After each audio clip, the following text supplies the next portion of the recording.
Chapter 332. Tan Xiu's eyes flickered as he stared at Han Qingwu's overlapping fingers. He was surprised to find that this action of Han Qingwu's was her most habitual action in the immortal world. Although Tan Xiu was obsessed with cultivation and neglected her, he had been with her for thousands of years. But after all, they had been together for 1,000 years, so he was very familiar with her habitual actions. At this moment, Tan Xiu recalled his encounter with Han Qingwu after returning to this world. Suddenly, he realized a serious problem. The words and actions that he had never paid attention to before had appeared on Han Qingwu's body. Those actions, those changes in her demeanor. There were also a few small actions that she often did, which were very similar to her in the immortal world. Impossible! Tan Xiu suddenly stood up. Under the gaze of Han Qingwu and the other students, Tan Xiu did not go to the podium. Instead, he turned and walked to the back door, leaving the classroom through the back door. When he came outside the classroom, the irritation in his heart not only didn't reduce, but also increased a lot. Suddenly, he smelled the faint smell of smoke floating in the air. He immediately followed the smell and came to the stairwell. He saw two young men squatting in the stairwell, smoking and chatting. Tan Xiu walked over and said, "Buddy, can you give me a cigarette? I came out in a hurry today and forgot to bring a cigarette." The two young men stared blankly for a moment. One of them immediately took out a half-pack of cigarettes with a smile and handed one to Tan Xiu. He also handed the lighter and said with a smile, "We originally guessed that only a few good students who can be admitted to Shanghai University would smoke. But we didn't expect to find another smoker. My name is Tang Chao, and I'm from the Western Prairie. He's Yudong from the Northeast. We're freshmen in the finance department." Tan Xiu lit the cigarette and took 2 deep puffs. The irritation in his heart disappeared a bit as he said, "My name is Tan Xiu, and I'm from Star City. I'm a freshman in the history department. You two can chat first. I still have something to do, so I'll go down and chat with you another time." "Alright, go ahead." The two of them could also feel Tan Xiu's gloomy mood, so they nodded and said. Tan Xiu smoked a cigarette and walked out of the teaching building. He walked straight to a small forest not far away and sat down on a stone bench beside the path. Two extremely similar faces kept appearing in his mind. Han Qingwu, Xue Qingqing. His wife in the immortal world was called Xue Qingqing. The two women's every frown and smile, the two women's words and actions, were constantly churning and comparing in Tan Xiu's mind. The more Tan Xiu compared them, the more he felt that the two women had too many similarities. No way. Xue Qingqing should still be safe in the immortal world. At most, he would encounter some problems while cultivating the heavenly art of cosmic genesis, but it was absolutely impossible for him to come to Earth. In fact, she doesn't even have the ability to send her avatar over. But they are obviously people from 2 different worlds. It's fine if they look similar, but why are their expressions and actions somewhat similar? Is this just a pure coincidence? In the history department classroom, Han Qingwu and more than 20 students in the class were puzzled when they saw Tan Xiu leave without saying a word. Han Qingwu wanted to chase after him to ask the reason, but it was not good to leave the other students here. Therefore, she could only smile and explain, "Maybe Tan Xiu is not feeling well. Everyone, don't worry about him. Continue with the self-introduction." "I'll do it." Hu Qingsong stood up and said. Han Qingwu nodded and listened to the students' self-introduction while dealing with them. Unknowingly, she had already come to the front row window of the classroom. She knew Tan Xiu, and she knew that Tan Xiu would never easily lose his composure. Moreover, she had never seen Tan Xiu leave without saying a word with a somewhat ugly expression. After the students finished their self-introduction, she glanced out of the window. However, at this moment, she clearly saw that in the small forest near the teaching building, Tan Xiu was sitting alone on a stone chair by the side of the path, smoking. That's right. He was smoking. Han Qingwu was stunned. She did not know when Tan Xiu learned to smoke. Something must have happened. Han Qingwu thought to herself. She did not realize that ever since Tan Xiu left the classroom, she had become a little distracted. Did you see that? Miss Han seems to be distracted. When Tan Xiu was here just now, Miss Han was quite spirited, But when Tan Xiu left inexplicably, Miss Han was a little distracted. Could it be that the rumors are true? Did Miss Han really come to Shanghai University for Tan Xiu? It can't be, right? Does Miss Han really like Tan Xiu? Ever since Tan Xiu left the classroom, the smile on her face has been a lot less. That Tan Xiu is too amazing, isn't he? He actually made Miss Han fall in love with him. I must consult him some other day and learn from him how to pick up girls. The whispers of the students were not heard by Han Qingwu. She reluctantly dealt with the students who came to the stage to introduce themselves. After all the students introduced themselves, she forced herself to smile and said, "Well, I believe everyone knows each other. There's not much to do this morning, so let's have a good chat here. I'll come to the classroom again at 2 p.m. and we'll elect a temporary class leader. After that, we'll go to the teaching materials store to get the list of books and textbooks." Zhao Liang asked, "Miss Han, are there a lot of courses in the university?" Han Qingwu shook her head and said, "Not many. But there are a lot of subjects to study. Although you're students of the history department, you still need to choose some elective courses. As for what you like, you can choose it." That's right. I've received a notice from the university that there are a lot of societies in the university. If you like that kind of society, you can sign up, or you can wait until the military training is over before you sign up.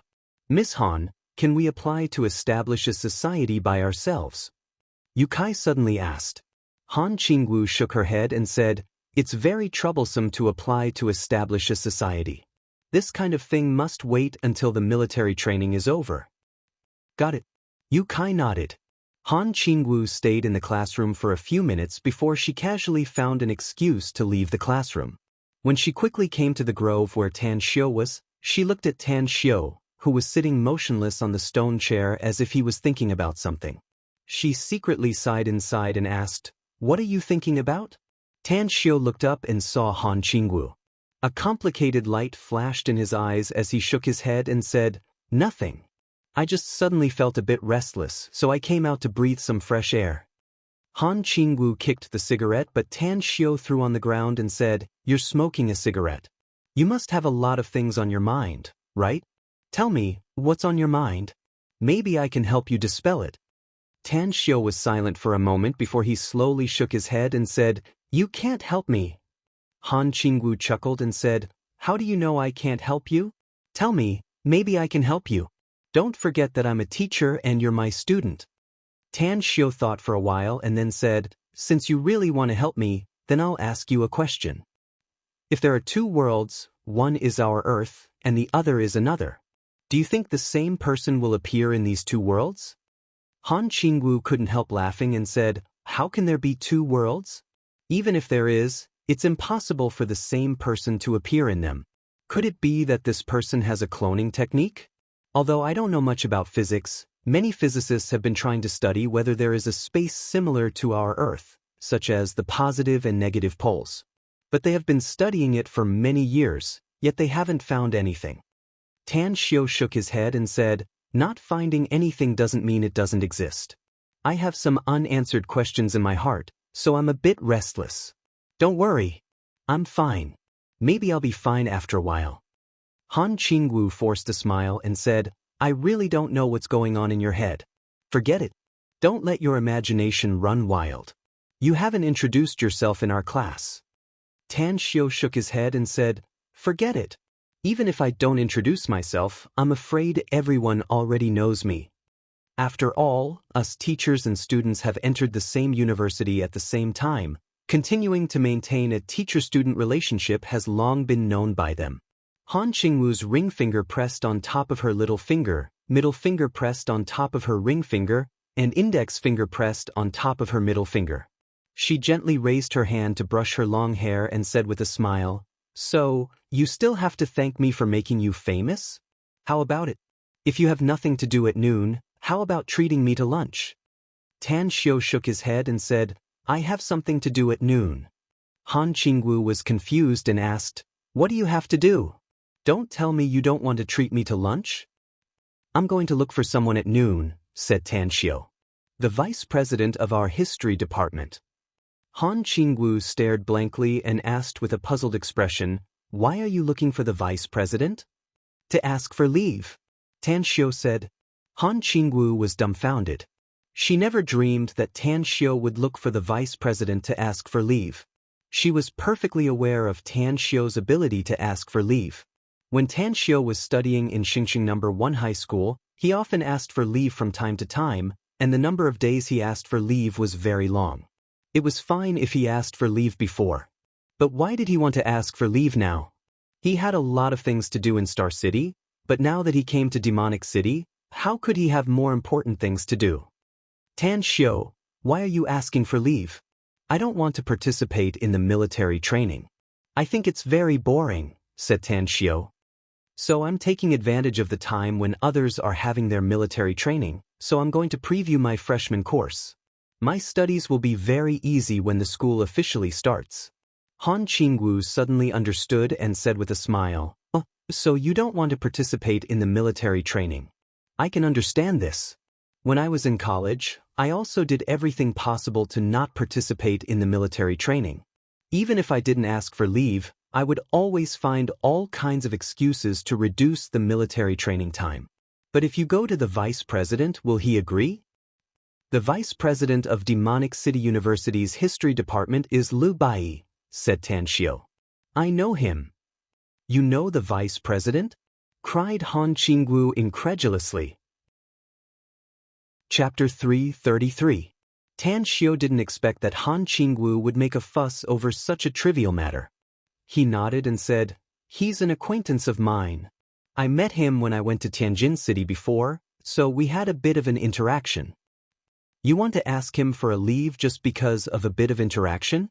As far as I know, Vice President Lu is an old-fashioned man who's very difficult to talk to. An inexplicable expression hung on Han Qingwu's face. It was obvious that she knew Lu Bai and didn't like him. Are you also familiar with him? Asked Tan Xiu. I'd rather not, said Han Qingwu.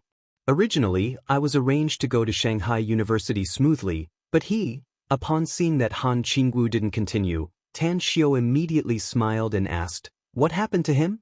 Han Qingwu shook her head and said, "Forget it. Let's not talk about this matter anymore. If you want to ask for a leave, you must find a good excuse. I can help you apply to the other leaders in the department. However, as far as I know, the teachers and professors in our department are not qualified to decide whether the freshmen can ask for a leave during the military training." But Tan Xiu stared blankly and asked with a puzzled expression. The military training is different from the past, especially the military training in a regular university. It's very strict, said Han Qingwu. Generally speaking, the students who can ask for a leave are not suitable to participate in the military training unless they are sick. Tan Xiu was silent for a moment and then slowly said, "I'll give it a try. It's best if I can ask for a leave, but if I can't, I'll participate in the military training." All right. Han Qingwu nodded and asked, "What are you going to do next? Go back to the classroom?" Is there anything else to do in the class? Asked Tan Xiu. Not for the time being. Han Qingwu shook her head. Since there's nothing else, then I'll go first, said Tan Xiu. I'm going to borrow some books from the campus library. That's right. Can I borrow books from the library of Shanghai University at this time? Han Qingwu smiled and said, "Sure." Tan Xiu stood up, waved his hand and said, "Then I'll go to the library. You can go about your business." 20 minutes later, Tan Xiu arrived at the library. What made him speechless was that the University of Shanghai occupied a huge area. It was at least 10 times bigger than the Xingxing No. 1 high school that he had studied in the past. It took him 20 minutes to walk from the main teaching block to the library. And this was under the condition that they did not take the wrong path after asking around. At this moment, there were very few students going in and out of the entrance of the library. Compared to other places, it felt rather deserted. When Tan Xiu walked in, he was immediately shocked by the rows of bookshelves filled with books in the spacious hall. "Hello, I'm a freshman this year. I want to borrow a few books to read." Tan Xiu came to the work area where several staff members were and said to one of the middle-aged women. The middle-aged woman smiled and said, "I'm sorry, but new students can't borrow books from the library for the time being. Although you've got the school's one card, you haven't applied for a library card yet. If you want to borrow books often in the future, you need to submit your identity certificate and other information. We'll apply for a library card for you. Tan Xiao was silent for a moment and then said with a smile, "What information do you need? I'll submit it now." Alright. A few minutes later, Tan Xiao submitted the information he needed and then walked into the library. Knowledge was like nourishment. The more knowledge one learned, the smoother one's thoughts would be. Although one couldn't truly know everything in the sky and the earth, having knowledge in one's mind could also make one's path of life more stable and faster. 11 o'clock. After reading a book, Tan Xiao left the library. After asking around, he found Lu Bai's office. Tan Xiao? In the office, Lu Bai was holding a magnifying glass to look at the lines of a stone. Upon hearing the knock on the door, he put down the magnifying glass and looked up. Tan Xiao said with a smile, "Professor Lu, I didn't disturb you, did I?" Lu Bai quickly came out from his desk and said with a smile on his face, No. I'm very happy that you came to see me. Tan Xiao, we haven't seen each other for nearly 2 months, right? More or less. Tan Xiao said with a smile. After Lu Bai invited Tan Xiao to sit down, he personally brewed a pot of tea and poured it for Tan Xiao. Then, he said with a smile, "Fortunately, I saw you in Tianjin City before. Otherwise, I wouldn't have known that there's a genius in our university. How is it? You've already reported it, right? Is there anything else you need to do? Tell me and I'll help you immediately." "Actually, there are 2 things I need your help with this time, Professor Lu," Tan Xiao said with a smile. Lu Bai said with a smile, "Say it. As long as I can help, I absolutely won't refuse." "Professor Lu, I have some important things to deal with recently. I'm afraid I have no time to participate in the military training. Can you help me open the back door?" Tan Xiao said. Lu Bai raised his brows and asked in surprise, "What are you going to do?" "I'll go to Jingmen Island in a few days. There are some important things to deal with there," said Tan Xiao. "That's easy." Lu Bai nodded. "I've been researching a topic recently, and it's about going to an island in the South China Sea to survey the terrain. When the time comes, I'll add your name to the list of accompanying members, so you don't need to participate in the military training." "What's the other thing?" "I heard that freshmen must live on campus," said Tan Xiao. "Can I make an exception for you?" "Of course, I'll often live on campus, but..." Lu Bai waved his hand and said, "Don't listen to other people's nonsense. If freshmen don't want to live on campus, they can also live off campus as long as they apply. These are just trivial matters, just leave it to me." "Thank you, Professor Lu," said Tan Xiao with a grateful expression. "Do you have time at noon? I'll treat you to a meal." Lu Bai clapped his hands and said with satisfaction, "No problem. But I'll treat you to a meal. After all, you've come to my place. If I don't treat you to a meal, I'm afraid that the old man in Tianjin City will poke my backbone. Let's go to the Tongfu restaurant outside campus. I'm a regular customer there." Tan Xiao let out a faint smile. Treat. He naturally wouldn't give it to Lu Bai. After all, he came here today to ask Lu Bai for help. After lunch, Lu Bai declined Lu Bai's invitation to have a cup of tea. After parting, he went to the campus library again. After reading for more than an hour, he came to the classroom. At this moment, the number of students in the class was obviously more than in the morning. There were more than 30 students in the class. Only 10 more students were needed before all the students in the class arrived. The arrival of Tan Xiao also attracted everyone's attention. Many people whispered to each other, thinking that Tan Xiao wouldn't be able to hear them. "Brother Tang, over here." Zhao Liang stood up and waved to Tan Xiao. Tan Xiao walked over and sat down. Then he heard Zhao Liang's sneaky voice, "Big Bro Tang, the students in our class can see it clearly now. Our teacher Han really came to Shanghai University because of you. When you left the classroom in the morning, she was absent-minded. It didn't take long for her to chase after you." Tan Xiao slightly furrowed his brows as he shook his head and said, "She probably has her own business. All right, let's change the topic. Does anyone know the seniors in our school?" "Why do you ask?" Yu Kai was confused. "The senior students should have books from the campus library," said Tan Xiao. I'm going to borrow some books from the campus library. If I can't borrow them, I'll buy them outside the campus. Why do you need to borrow them? Just buy them directly. Yukai laughed. Tell me what books you want to buy. It's best to make a list. I'll drive out to buy them for you after we finish our business in the afternoon. Then go buy them. Tanshio laughed. Let's drive out in the afternoon. I'll treat you to dinner tonight. Yukai raised his thumbs up and praised, Big Bro Tang is really generous. Where are we going to eat tonight? I'll have lunch at the Tongfu restaurant outside the campus, said Tanshio.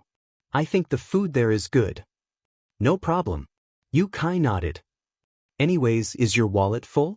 If it is, then call Zhao Liang and the others from his dormitory. The 7 of us can drink together, the atmosphere will be great. It's good, isn't it? Tanshio nodded. Then call all of them. Yukai nodded with satisfaction. Then he suddenly whispered, Have you heard? That guy from our dormitory who hasn't come yet was injured by some gangsters while doing a good deed. He's now hospitalized in Shanghai Hospital. I heard that the injury isn't serious, but he won't be able to come to campus for some time. I'm really envious. He doesn't even need to participate in the military training. Doing a good deed? Injured? What happened? Tanshio was confused. That dude encountered a robber, said Yukai. He helped an old woman snatch back her purse, but he was stabbed by the robber. Since he was afraid of delaying the registration to campus, he was quite tough and covered his wound to come to our campus from the subway station a few kilometers away.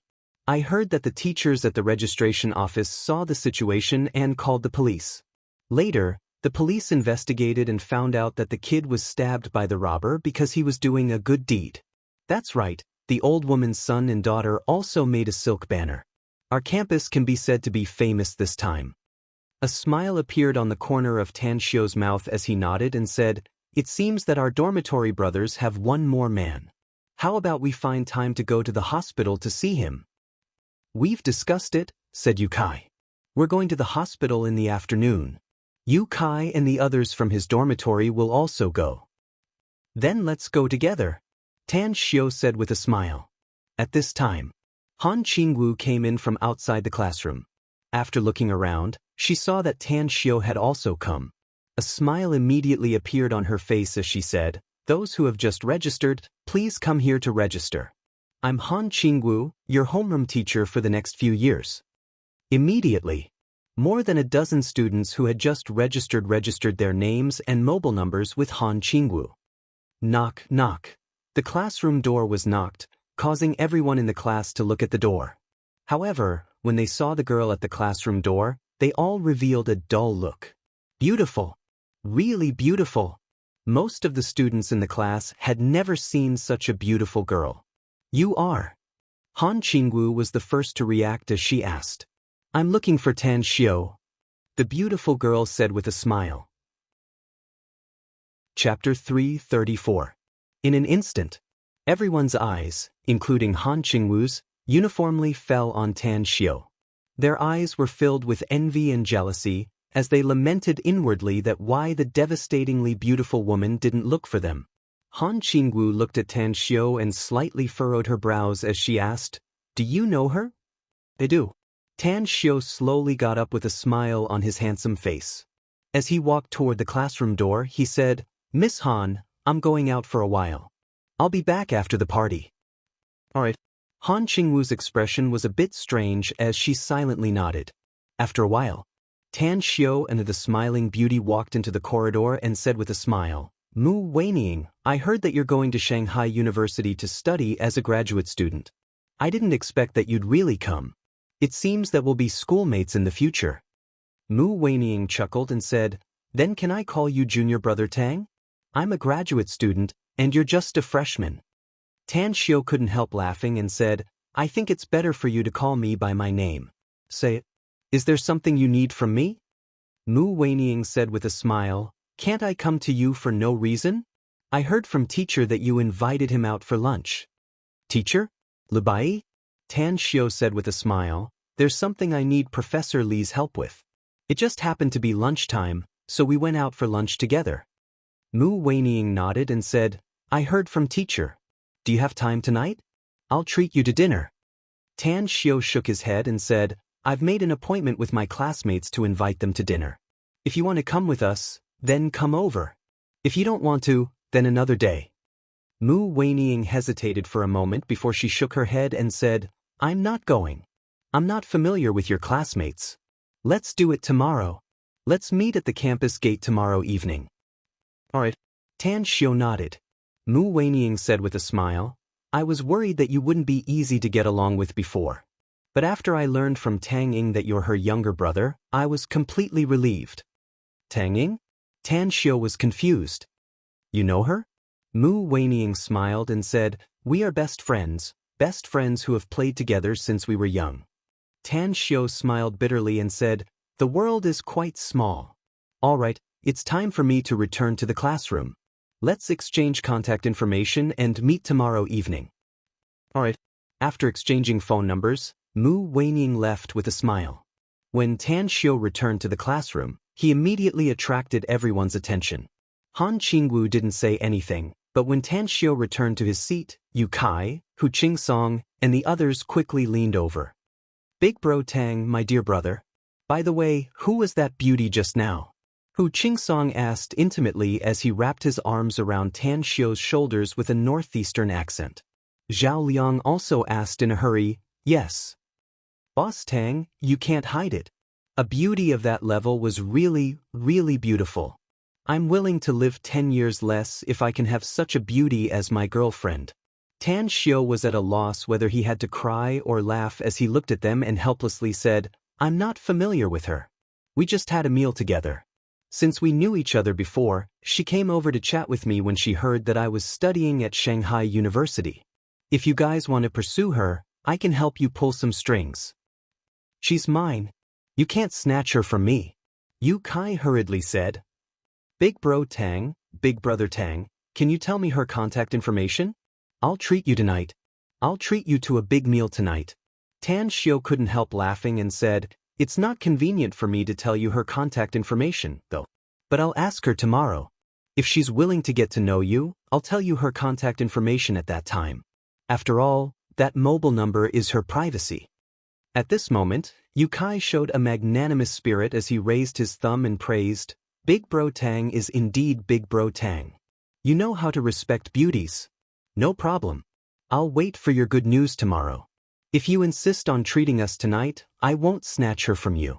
After we eat and drink to our heart's content, I'll treat everyone to the best KTV in Shanghai.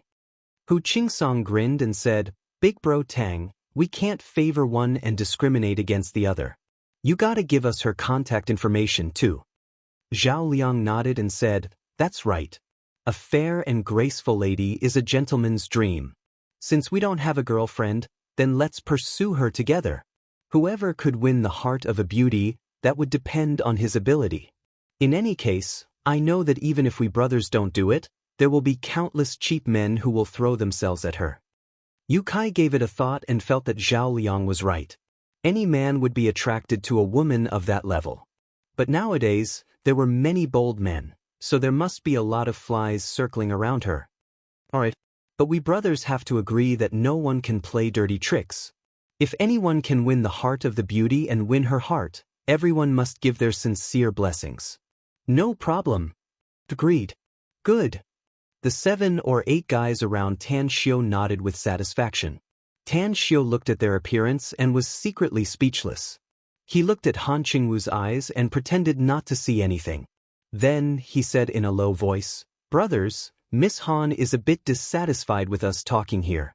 As for how to pursue the beauty, let's talk about it after we leave the classroom, shall we? Alright.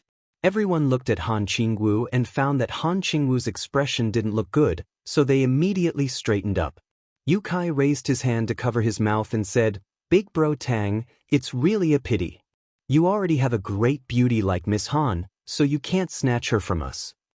Rest assured, we brothers will compensate you.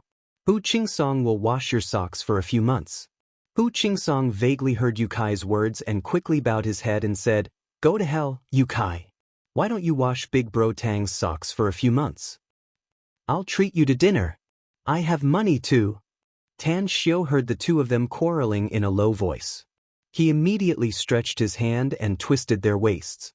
As their faces changed, he whispered, "If you two keep quarreling, I won't give you my contact number."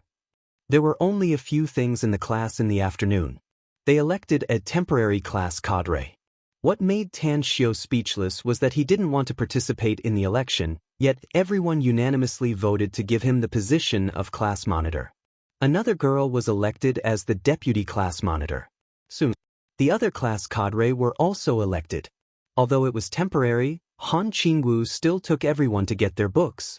After everyone got their textbooks, Han Qingwu directly announced the dismissal. "Tan Xiu, stay here." Han Qingwu called out to Tan Xiu, who was about to leave. Standing next to Tan Xiu, Yu Kai quickly took out the BMW key and threw it to Tan Xiu. He winked and shouted, "Big bro Tang, if you go out on a date, drive my car. If you don't come back tonight, I'll treat you to dinner tonight. Also, I won't leave the dormitory door for you. Get lost." Tang Xiu caught the car key and threw it back to him with a smile. Moreover, Yu Kai's group also helped him take the textbooks back to the dormitory. Han Qingwu stared at Yu Kai with a funny and angry expression. She was a college student, so she naturally knew the meaning behind Yu Kai's words. "If you talk nonsense again, I'll make you fail your English course. Brothers, let's go." Yu Kai hastily ran away after hearing it. Strolling on the tree-lined trail in the campus, Han Qingwu didn't speak, and neither did Tan Xiu. Just like that, the two of them walked aimlessly. Finally, Han Qingwu turned to look at Tan Xiu and asked, "Who's the belle who looked for you before? I thought you could hold back and not ask." Tan Xiu said with a smile. "She's Professor Li's student, and she's a postgraduate student at Shanghai University this year. I met Professor Liu in Tianjin City and also met her at the same time." Han Qingwu suddenly understood and said with a smile, "I didn't expect that you're quite popular with girls. I remember that when we were in Xingqing No. 1 high school, there was a belle who came to look for you, right? How can I be popular with girls?" Tan Xiu forced a smile. "I'm busy with all kinds of things every day, and I'm exhausted to death. Besides, I don't want to fall in love so early. I feel depressed every time Yu Kai and the others tease me. Why don't you want to fall in love so early?" Han Qingwu was surprised. "Isn't college the best time to fall in love?" "I'm very busy," Tan Xiu shook his head and said, "I have to study and do a lot of work at the same time. Love doesn't mean much to me." Han Qingwu was at a loss whether she had to cry or laugh. "Why do I feel like you've seen through the vicissitudes of life from your words? Are you the reincarnation of an old man who has lived for more than 100 years? What do you mean by reincarnation?" Tan Xiu said with a smile. Suddenly, Tan Xiu's expression changed. It was like a thunderclap had exploded inside his heart, causing his body to tremble twice in an instant. Reincarnation? He suddenly realized a situation. If Xue Qingqing died in the immortal world, could she possibly be reincarnated on Earth? One must know. The immortal world was one of the billions of worlds, and the hell samsara I was the place that governed the reincarnation cycle. When people in the immortal world died, as long as their souls didn't scatter, they could be reincarnated in the immortal world, or they could be reincarnated in billions of small worlds. And Earth was one of the billions of small worlds. "What's wrong with you, Tan Xiu?" Han Qingwu was keenly aware of Tan Xiu's abnormality and asked. Tan Xiu was silent for a moment and suddenly asked, "Do you have 3 red moles on your left shoulder?" Han Qingwu was dumbfounded. There was a look of disbelief in her eyes as she asked in surprise, "How did you know? I've never exposed my shoulder even when it's very hot, have I?" "Really?" Tan Xiu's pupils shrank. "Yes, I've had them since I was born," said Han Qingwu. "They're 3 very small red moles, like a triangular pattern. My parents told me when I was a child that these 3 red moles are like a beautiful pattern, so I don't need to get a tattoo." Tan Xiu's face was a bit pale. He stared at Han Qingwu and said word by word, "Who the hell are you?" Han Qingwu was stunned, and her footsteps stopped in an instant. She asked with a puzzled look, "What are you talking about?" "I'm me." Chapter 335. Looking at Han Qingwu's inexplicable expression, Tan Xiu's heart was in a complete mess at this moment. He had faintly guessed that Han Qingwu should be Xue Qingqing, but he couldn't figure out how Xue Qingqing could have an accident when he had just died in the immortal world for such a short period of time.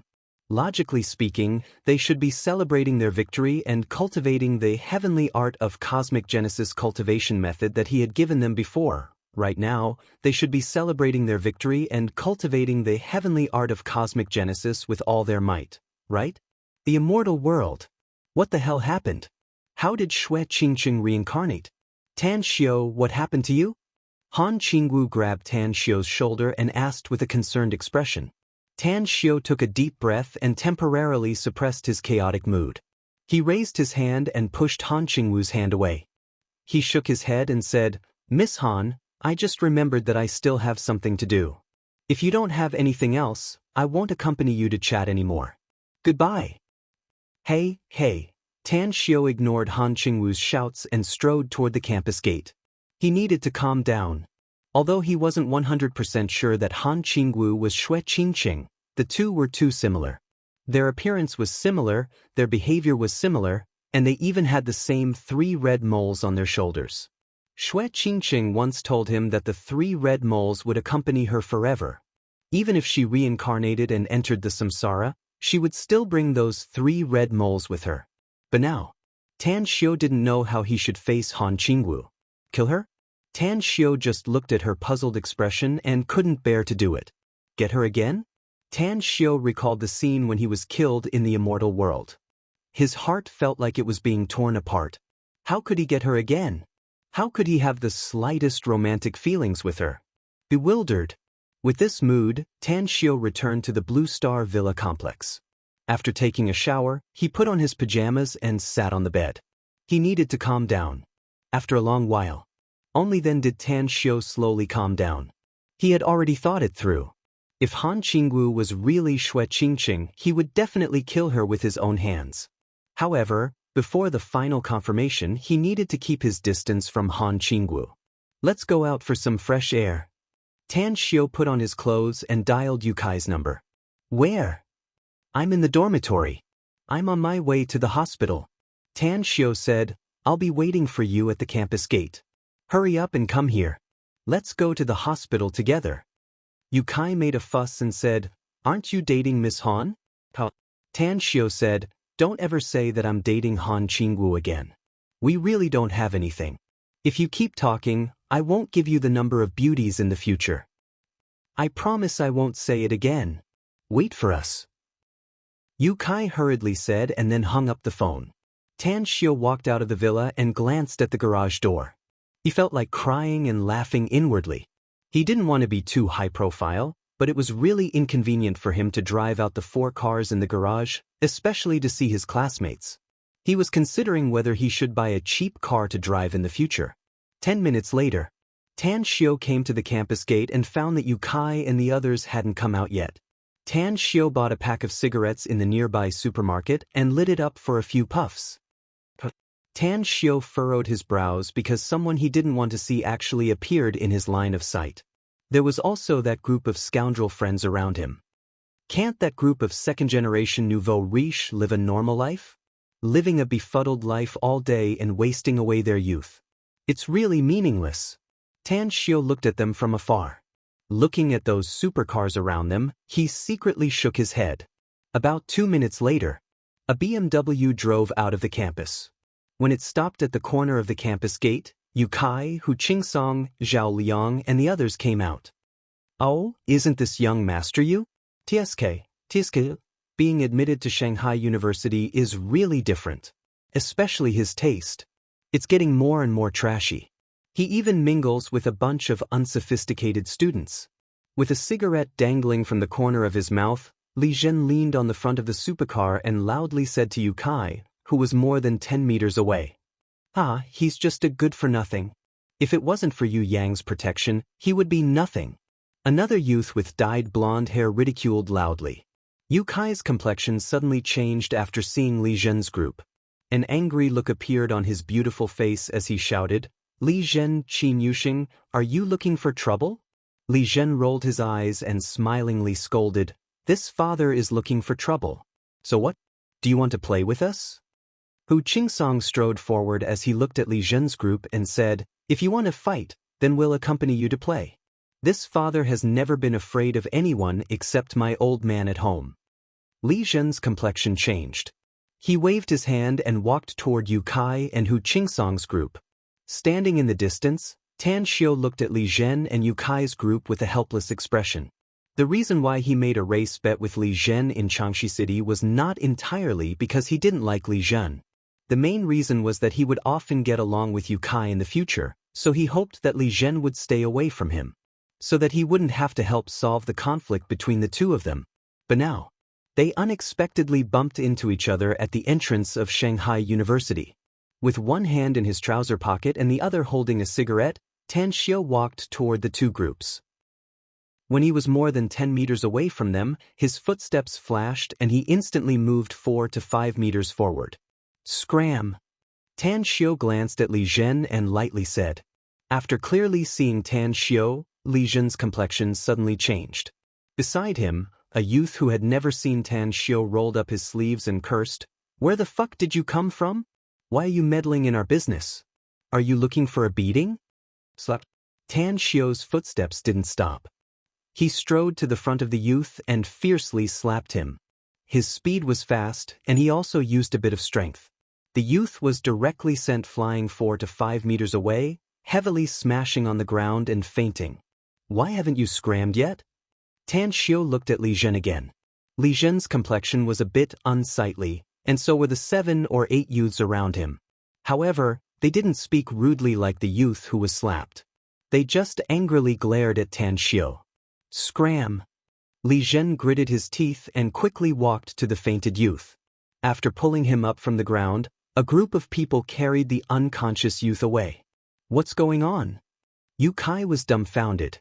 Hu Qingsong was stunned, while Zhao Liang and the other person were dumbfounded. The group of people who had just confronted them with tit-for-tat just now unexpectedly left with their tails between their legs? What did he mean by, "we scram"? With difficulty, Yu Kai turned his head to look at Tan Xiu and asked, "Big bro Tang, what's going on? That bastard Li Zhen seems to be afraid of you?" Yeah. Zhao Liang also nodded and said, "How come he looked like a mouse seeing a cat when he saw you?" "It's nothing." Tan Xiu lightly smiled. "Maybe it's because I look scary, or maybe they saw our people coming, so they left with their tails between their legs." Yu Kai shook his head and said, "Big bro Tang, we're brothers who share the same bed with each other. Don't hide it.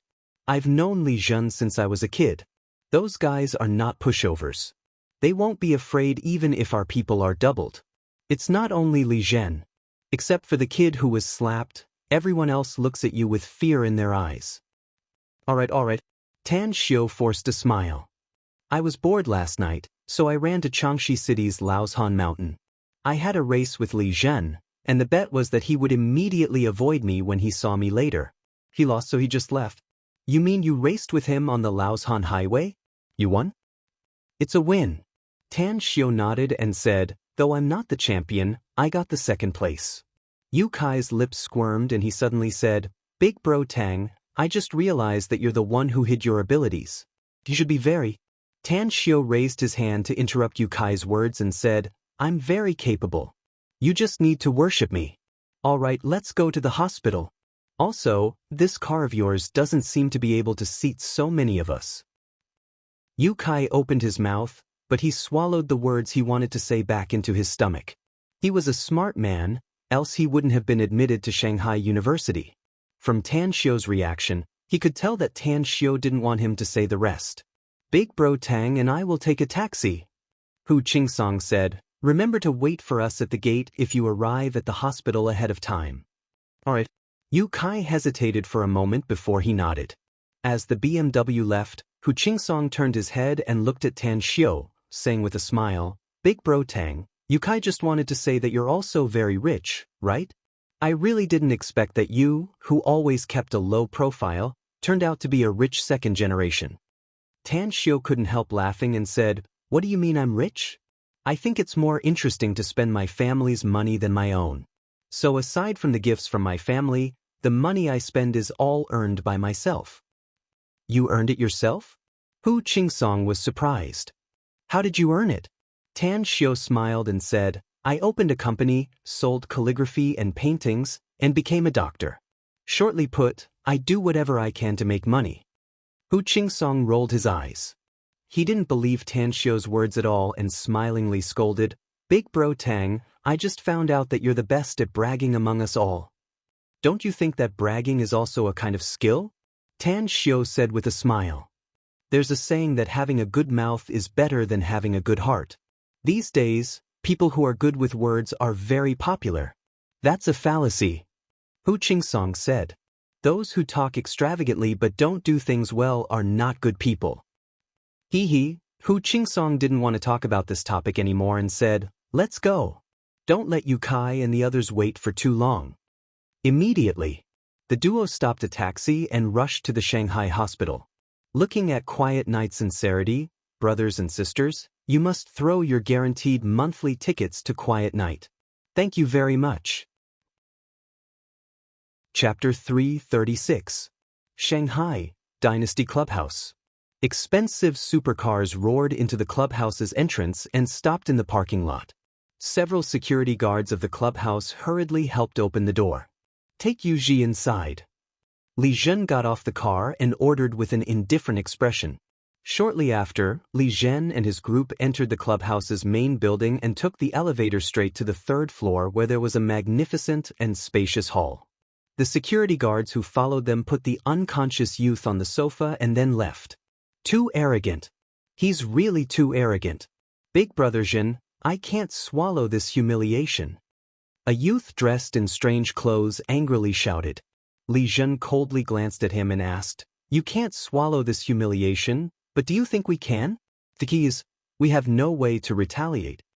The youth furrowed his brows and angrily said, Why can't we retaliate? Don't tell me that Brat has some skills and we have to swallow this humiliation. Yu Ji was beaten by him and he hasn't woken up yet. I'm afraid he got a concussion. Li Zhen looked at Yu Ji lying on the sofa in front of him. He lit a cigarette and sat on the sofa in silence. If he hadn't met Tan Xiu in Changxi and experienced that race, he wouldn't have hesitated to retaliate against Tan Xiu and make Tan Xiu suffer. But he absolutely couldn't and didn't dare to do that now. Big Brother Zhen, say something. We can't really avoid him according to the original bet, can we? Since childhood, those who stand on our heads and shit on us have never had a good ending, right? The youth angrily shouted. Li Zhen took a deep breath and forced a smile. Do you think I don't want to deal with that guy? But if our revenge fails and he knows that we're the ones who did it, I'm afraid we'll all be screwed. The youth stared blankly and asked with a confused expression, What do you mean? Li Zhen said in a deep voice, As the saying goes, know yourself and know your enemy, and you'll emerge victorious in every battle. But do we know anything about that surname Tang?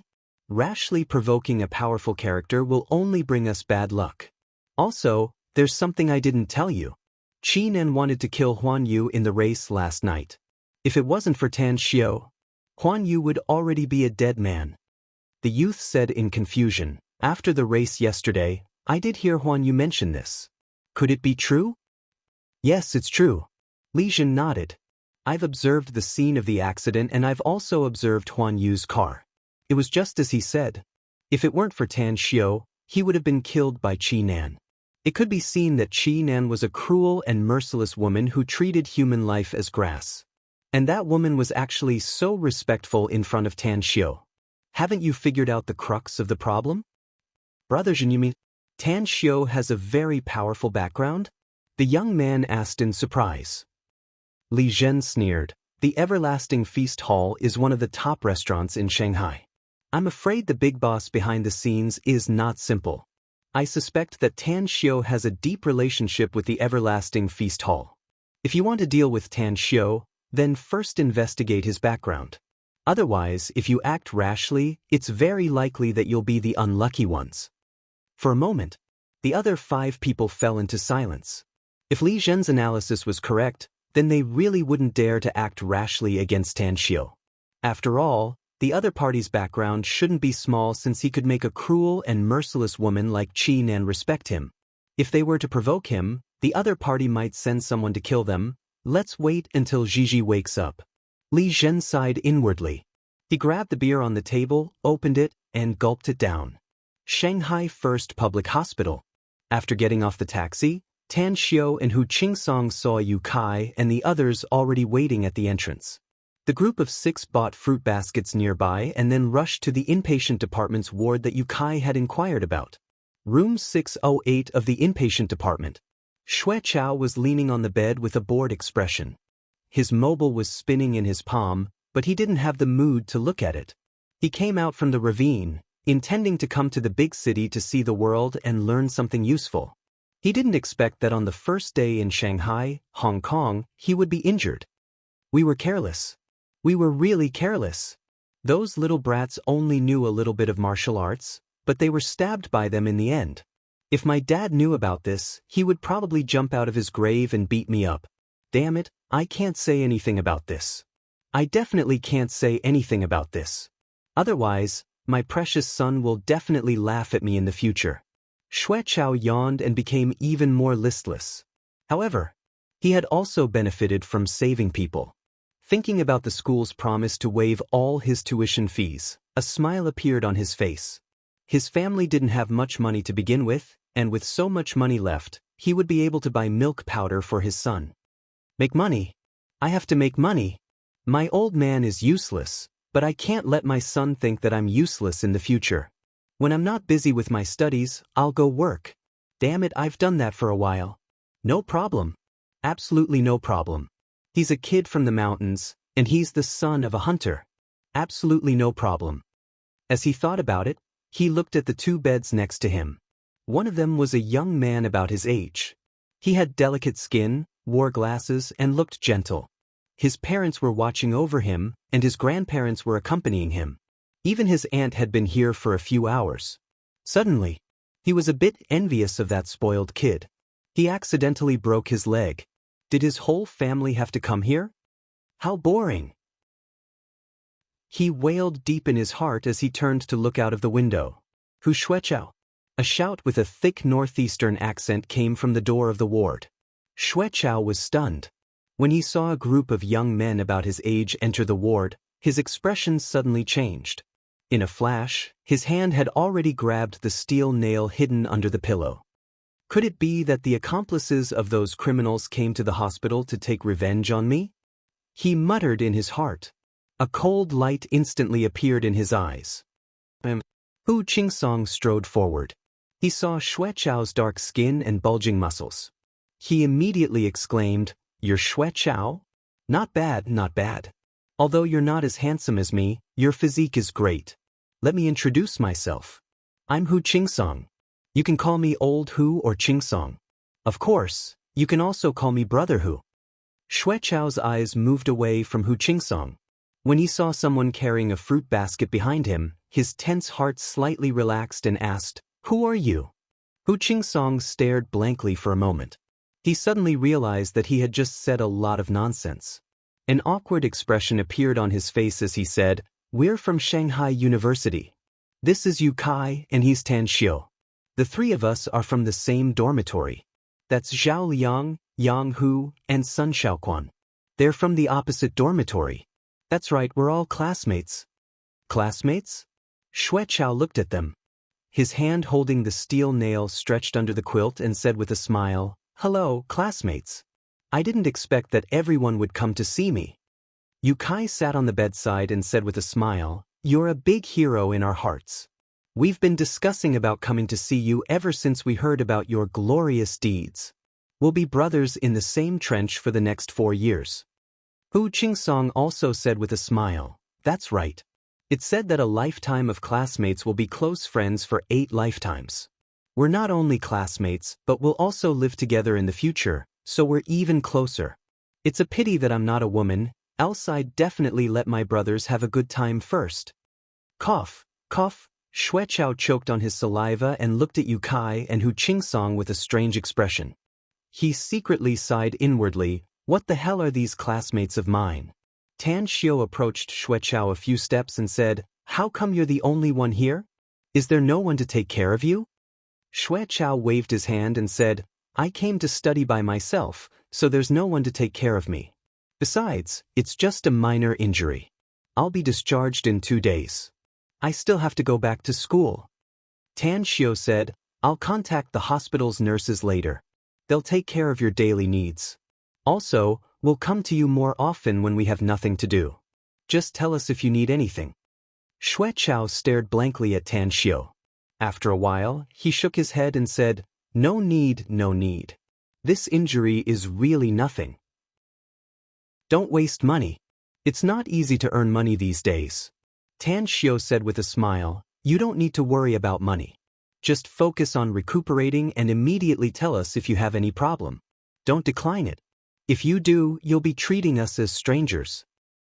Xue Chao hesitated for a moment before he finally nodded. Xue Chao, I heard that you single-handedly knocked down 3 criminals? Have you ever practiced martial arts before? Yukai asked. No. My home is in the mountains. Xue Chao shook his head and said, My ancestors have been hunters for generations. Although I've never practiced martial arts, I've been a monkey in the mountains since childhood. If it weren't for me studying hard these past few years, let alone 3 criminals, even 3 more would have been enough to kill them. Hunters? Yukai's eyes lit up as he praised, Amazing! I've heard that hunters are very powerful, but I didn't expect that I would finally see it today. Speaking of which, our group of classmates is really a group of powerhouses. Old who has just arrived at the campus, yet he's the hero who saved the damsel in distress and knocked down several hooligans. Those hooligans came to retaliate, but Big Brother Tang showed his invincible might and beat them until they pissed their pants. Now, with you added, our dormitory has 4 great guardian deities. 4 great guardian deities? Tan Xiu took a step back and directly turned his face to the side, indicating that he didn't know him. Hu Qingsong looked at Yukai with contempt and said, I say, old you, don't talk nonsense. 4 great guardian deities? It's not a problem for the 3 of us to stand up and clean up a few hooligans. But you look better than a woman, so I'm afraid you're just a show-off, aren't you? What guardian deity? I think you're more like a goddess. Yukai angrily shouted. I'm sorry. Today is Monday. The TV station has been holding regular meetings, and then there's a gathering at the office after work. Quiet Night has been working hard to finish writing 1 chapter. Tonight, Quiet Night will continue to work overnight and strive to finish updating 3 chapters. Brothers and sisters, please leave your monthly tickets. Chapter 337. Tan Xiu said in a deep voice, His breathing is weak, his complexion is ashen, and his pupils are showing signs of dilation. I'm afraid he can't wait to be sent to the operating room. Get out of my way, I'll treat him.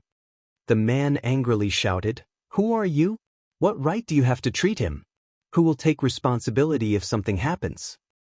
I'll take responsibility. Tan Xiu snorted coldly.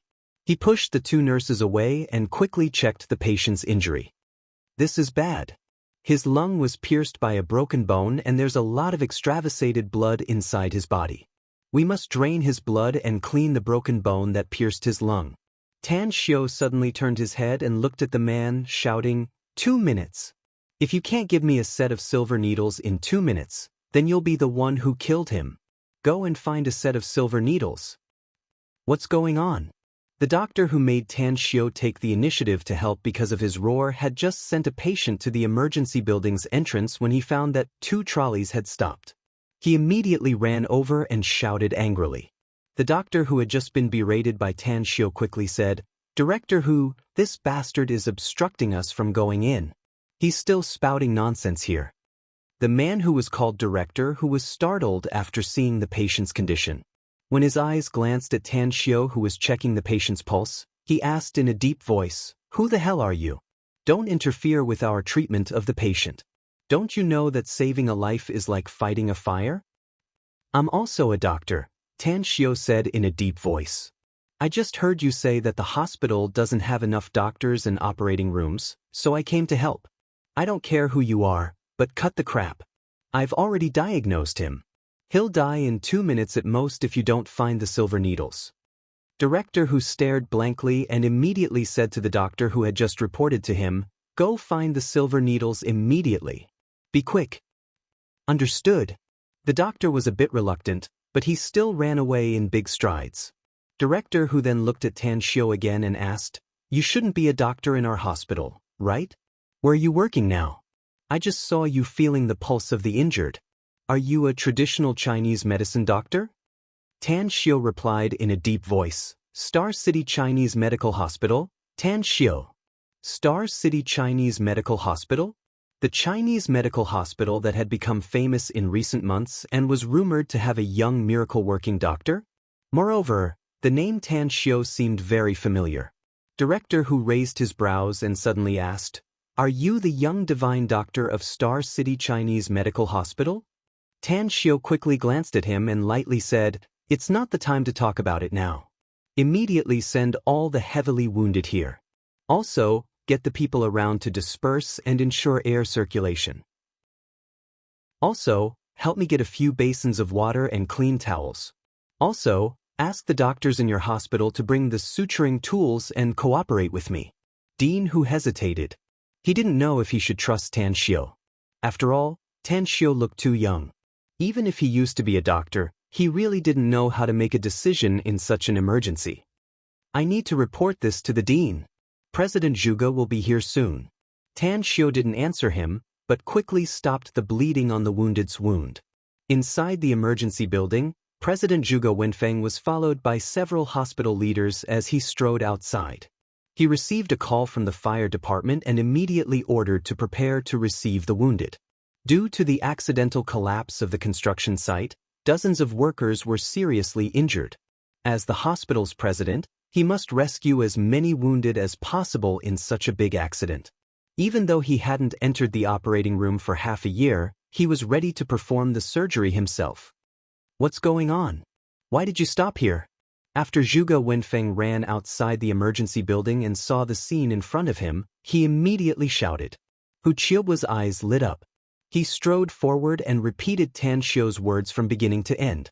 Finally, he said, "President, I think he's a Chinese medical doctor, so what? Can you joke about this?" "Oh my God! This wounded man's wound is no longer bleeding. What method did that person use just now?" A nurse next to the trolley nearby suddenly shouted. Her voice directly interrupted Zhuge Wenfeng's words. Zhuge Wenfeng's complexion changed. He strode to the trolley and asked in a deep voice, "What's the situation?" The nurse was obviously a bit nervous when she saw the president personally come over. She stuttered, "Deep President, he just treated the wounded, and the wound is no longer bleeding." Zhuge Wenfeng suddenly turned his head and looked at Tan Xiu, asking loudly, "You said you're a doctor from Star City Chinese Medical Hospital? And your name is Tan Xiu?" Tan Xiu, who had just stopped the bleeding of the wounded in front of him, simply replied to the doctor. Zhuge Wenfeng quickly took out his mobile and dialed a cell number. After the call was connected, he quickly asked, "Is this President Li Hongji?" "I'm Zhuge Wenfeng from Shanghai's First People's Hospital. We've been in contact before, and we've also met at the Imperial City's Medical Exchange." "Ha, it's President Zhuge. What wind brought your voice here today? Is there something you need from me?" Li Hongji's voice came out of the phone. Zhuge Wenfeng said, "Yes. I want to ask you about someone. Is there a young doctor called Tan Xiu in your Star City Chinese Medical Hospital?" Li Hongji stared blankly and asked, "Why are you asking about Tan Xiu? He's indeed a doctor from our hospital." Zhuge Wenfeng said, "There was an accident at a construction site in Shanghai and a lot of seriously injured people have appeared. He stopped the doctors from our hospital to treat the wounded." "Let him treat them." Li Hongji replied without hesitation. Zhuge Wenfeng stared blankly and asked, "Is his medical skill very good?" "President Li, you must know that the injured people are very seriously injured. If they can't be treated in time, I'm afraid." Li Hongji said in a deep voice, "President Zhuge, if I remember correctly, you contacted me more than a month ago to see the young divine doctor of our hospital, right?" "That's right. Tan Xiu is that young divine doctor. You should be glad that he can help your hospital treat the wounded people." "What? He's the young divine doctor? That's right. Zhuge Wenfeng was shocked. After hanging up the phone, he looked at Tan Xiu and then turned to look at the injured people around him. Suddenly, he said aloud, "Send this injured person to be checked. Also, assign this Dr. Tang to treat the wounded. I'll be responsible for any problems that arise." Yes. Although Hu Qiubua and the other leaders, as well as the nurses, didn't understand why the president gave such an important task to Tan Xiu, they still carried it out seriously. Zhuge Wenfeng turned to look at Tan Xiu and sighed, "I never thought that the young divine doctor of Star City Chinese Medical Hospital that I wanted to see would turn out to be you. Li Hongji is right. It's really a lucky thing to be able to see you." Tan Xiu faintly looked at Zhuge Wenfeng and didn't say anything. He was afraid of trouble. He was afraid that Zhuge Wenfeng would be as annoying as Li Hongji. He came to Shanghai to study and didn't want to be hired to work in Shanghai's first public hospital. "The silver needles are here." A doctor in a white coat quickly returned. Tan Xiu took the silver needles and said in a deep voice, "Tell the surrounding people to disperse. The farther the better. Also, tell the hospital's doctors to prepare and leave the most seriously injured people to wait for me to deal with them. As for the other injured people, your hospital's doctors will bring them to the operating room for treatment." Zhuge Wenfeng immediately nodded and passed down Tan Xiu's order. The silver needles were inserted into the acupoints to block the internal bleeding problem of the wounded. After Tan Xiu injected his star force, he carefully guided the extravasated blood into the throat. Cough, cough. 2 minutes later, the wounded person coughed and spat out a mouthful of black blood. After the wounded person spat out the 6th mouthful of blood, Tan Xiu grabbed him and sat him on the cart, while Tan Xiu's palm pressed the wounded person's back. "Scalpel," Tan Xiu said in a deep voice. At this time, the hospital had already sent a neat set of surgical knives. When a doctor opened the knife box, Tan Xiu glanced at it and directly took out a sharp-looking knife. Without hesitation, he cut the muscle in front of the man's lung. This, Zhuge Wenfeng was dumbfounded. The leaders of the first public hospital were dumbfounded. Even the surrounding doctors and nurses were dumbfounded. They had never thought that someone would perform surgery on someone else in public. Moreover, it seemed to be so violent. Tan Xiu put the knife aside, took a pair of forceps, and put them directly into the wound. 2 seconds. That's right. It was definitely only 2 seconds. Zhuge Wenfeng and the others saw with their own eyes that Tan Xiu put the forceps into the wounded person's wound and quickly took it out. The place where the forceps were clamped was a piece of bone the size of a grain of rice. Oh my God! How did he know there was a broken bone inside? Hu Qiubua's eyes widened and he exclaimed in disbelief. His shock and confusion were also shared by the others. Tan Xiu ignored Hu Qiubua and kept putting the forceps into the wounded person's wound, and then took out the broken bone inside. Finally, Tan Xiu took a deep breath, highly concentrated, and put the forceps in again. Under the observation of his divine sense, he carefully took out the broken bone inserted into the lung. Your hospital should have a cardiac stimulant, right? You must inject it into his body within 5 minutes. Also, let the doctors in your hospital stitch up his wound. Tan Xiu left a trace of star power in the wounded person's lung and turned his head. Zhuge Wenfeng immediately asked someone to get the cardiac stimulant and then asked in confusion, "That's it?" Tan Xiu nodded and said, "That's right. I've already taken out the broken bone inserted into his lung. The broken bone in the wound has also been taken out, and it will be fine as long as it is sutured. However, his heartbeat is slowing down rapidly. Although I've taken some measures, I can only help to alleviate it. After the cardiac stimulant is injected, I'm afraid he will be unconscious for a long time, but his life will not be in danger." Zhuge Wenfeng's eyes were like torches as he stared deeply at Tan Xiu and asked, "How did you do it?" Tan Xiu said, "Every doctor has their own talent and ability, and this is my talent and ability. Don't waste time and take me to see the other seriously injured people." All right. Zhuge Wenfeng no longer asked. Suddenly, a nurse whispered, "Did you notice that when Dr. Tang treated the wounded, the wounds of the wounded people didn't bleed? Today's outbreak is over." Seeking recommendation votes and monthly votes. Chapter 338. The nurse's words made everyone who was about to leave stop in their tracks. A group of hospital leaders headed by Zhuge Wenfeng, 2 doctors, and many nurses all looked at the patient just now. No bleeding? Everyone's face revealed a horrified expression. Zhuge Wenfeng observed for more than 10 seconds, watching Tan Xiu's back as he was about to enter the emergency building. He was shocked to the point that it was hard to be more shocked. He had been a doctor for decades and had seen countless medical cases, big and small, as well as countless operations for the wounded.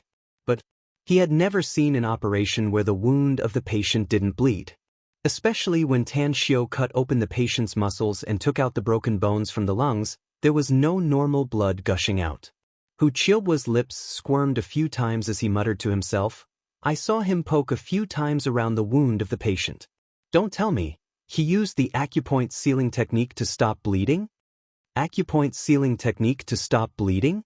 Zhuge Wenfeng's expression changed as he hurriedly asked, "Are you sure he poked a few times around the patient's wound?" Hu Qiubu nodded heavily and said, "Yes. I'm not the only one who saw it. Many others also saw it." Zhuge Wenfeng looked at the others and found that many of them nodded. He immediately strode forward and chased after Tan Xiu. He needed to observe Tan Xiu's treatment method and figure out how Tan Xiu did it. Outside the operating room on the 2nd floor, 7 or 8 migrant workers surrounded more than a dozen nurses, shouting loudly. They followed their workers to the hospital, but the hospital didn't have enough operating rooms. What angered them the most was that the doctors only sent their workers with light injuries into the operating room, leaving 4 workers with the most serious injuries waiting outside the operating room. "Don't be agitated. This is an order from the president himself. A very powerful doctor has come to our hospital. He will personally treat these 4 patients with the most serious injuries. Also, please step back a bit. You're all surrounding here. The mess will affect the doctor's treatment," a nurse said loudly. A dark-skinned, thin middle-aged man said loudly, "You're not lying, are you? Our brothers have the most serious injuries, but where's the best doctor you said? Don't you know that saving people is like fighting a fire? There's no what if." A cold voice came from behind them. Tan Xiu pushed away the people who were blocking him and quickly circled around the patients on the 4 trolleys. His eyes finally locked on one of the patients. Cough, cough. The wounded man coughed out 2 mouthfuls of blood and abruptly sat up from the cart. The steel bar that had pierced through his chest was more than 20 centimeters long. The moment he abruptly sat up, he shouted with all his might, "Pillar! Pillar!" "Yes, Brother Daquan, I'm here." The dark-skinned and lean middle-aged man rushed to his front and hurriedly said, "Brother Daquan, don't speak first. The doctor will be here in a moment, in a moment."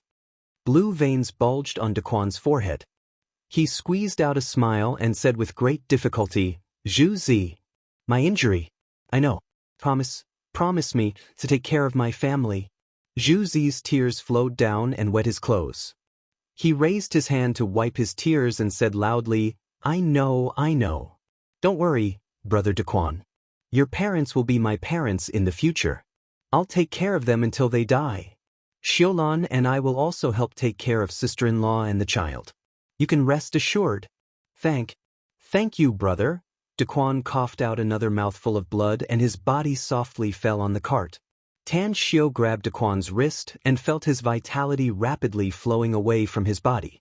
His divine sense had clearly observed that the broken bones in Daquan's body had pierced through his heart. He shook his head. Tan Xiu turned around and came to the side of the other injured patients. "Doctor, where the hell is the doctor?" Zhu Zi's eyes were bloodshot as he angrily roared. Tan Xiu was examining another injured patient when he heard Zhu Zi's roar. He shook his head and said, "There's no way to save him. His heart was pierced by the broken bones." "Who the fuck are you?" Zhu Zi roared. Tan Xiu's face turned cold. He coldly snorted and said, "I'm grieving for your brother's death. But if you dare to insult me again, I don't mind watching all your brothers die. Get out of the way, else no one will treat them for the time being." Zhu Zi's breathing stagnated and he asked, "Are you a doctor?" Replied Tan Xiu indifferently. Zhu Zi waved to the other workmates, telling them to step back. Diagnosis. Treatment. Tan Xiao busied himself for 20 minutes and treated all the 3 seriously injured patients. What he could do was to save the lives of the injured. As for their later recuperation and rehabilitation, there was no problem with the hospital. You're President Zhuge, right? Their lives have been saved. The later recuperation issues will be handed over to the hospital. I still have something to do, so I'll take my leave first. Zhuge Wenfeng had been paying attention to Tan Xiao's consultation and treatment. He couldn't understand Tan Xiao's treatment method. It was too magical. There were Chinese medicine methods, but there were also fields that he didn't understand. Upon hearing that Tan Xiao was about to leave, he hesitated for a moment and then said, "Divine Dr. Tang, can you stay for a while? There are still a lot of injured patients undergoing surgery in the operating room. I'm afraid there will be problems during the operation." Tan Xiao said, "The other doctors are performing the operation and there will be problems. You want me to do it?" What President Zhuge said tactfully, "But I know what you're worried about. You're afraid that I won't be able to cure them and will delay their rescue. I'll give you my contact number. You can contact me directly if there's a problem." Zhuge Wenfeng was a bit embarrassed when his thoughts were seen through. But he was a shrewd and experienced person. His embarrassed expression flashed away as he forced a smile and said, "Divine Dr. Tang, you misunderstood me. Your medical skills are superb. We've all seen how you treated the injured patients. How could I have such a bad thought? I want you to stay because I wanted to visit you at Star City Chinese Medical Hospital before, but President Li Hongji rejected me." "Why did you visit me?" Tan Xiao asked with a puzzled expression. "Don't you know that you're already a famous medical grandmaster in the medical field?" Zhuge Wenfeng said. "Not only me, but many people also went to Star City personally and came back disappointed." Tan Xiao frowned and said, "President Zhuge, I hope that you won't spread the matter of me treating the injured patients in your First People's Hospital. I'm now studying at the University of Demonic City, so I don't have time to receive others. I don't want to be entangled with trouble." "I understand. The other doctors and nurses in our hospital will never spread it out. Don't worry." Zhuge Wenfeng nodded. Tan Xiao nodded. He gave his cell number to Zhuge Wenfeng and quickly left the hospital. Half an hour later, the 5 injured patients who had been treated by Tan Xiao had all been examined by medical instruments. When the report was placed on Zhuge Wenfeng's desk, the doctor in charge of the examination still had a shocked expression on his face. "The conditions of the 5 seriously injured patients are stable and there's no danger to their lives. What's more, the most incredible thing is that one of the injured patients has a lung wound. But the wound is healing very fast." Zhuge Wenfeng picked up the examination report and carefully read it. He couldn't help but sigh and said, "He's indeed worthy to be called the young divine doctor who once caused a sensation in the medical field. I'm left in the dust by his means of treating and saving people. The most obvious feature of these 5 patients is that they've lost a lot of blood. If 2 of them were to be operated and treated by our hospital's doctors, I'm afraid their chances of survival would be less than 10%. The doctor exclaimed in admiration, "That's right. Fortunately, he acted today. Otherwise, I'm afraid." Zhuge Wenfeng waved his hand and said, "Do you still remember what he said before he left? Since he doesn't want to be famous in our hospital, we can't force him. Don't announce the contents of this report to the public. Also, inform the other doctors and nurses to not talk too much about it." "All right," the doctor replied and then turned to leave the office. Sitting on the office chair, Zhuge Wenfeng pondered for a moment before he dialed Li Hongji's cell number.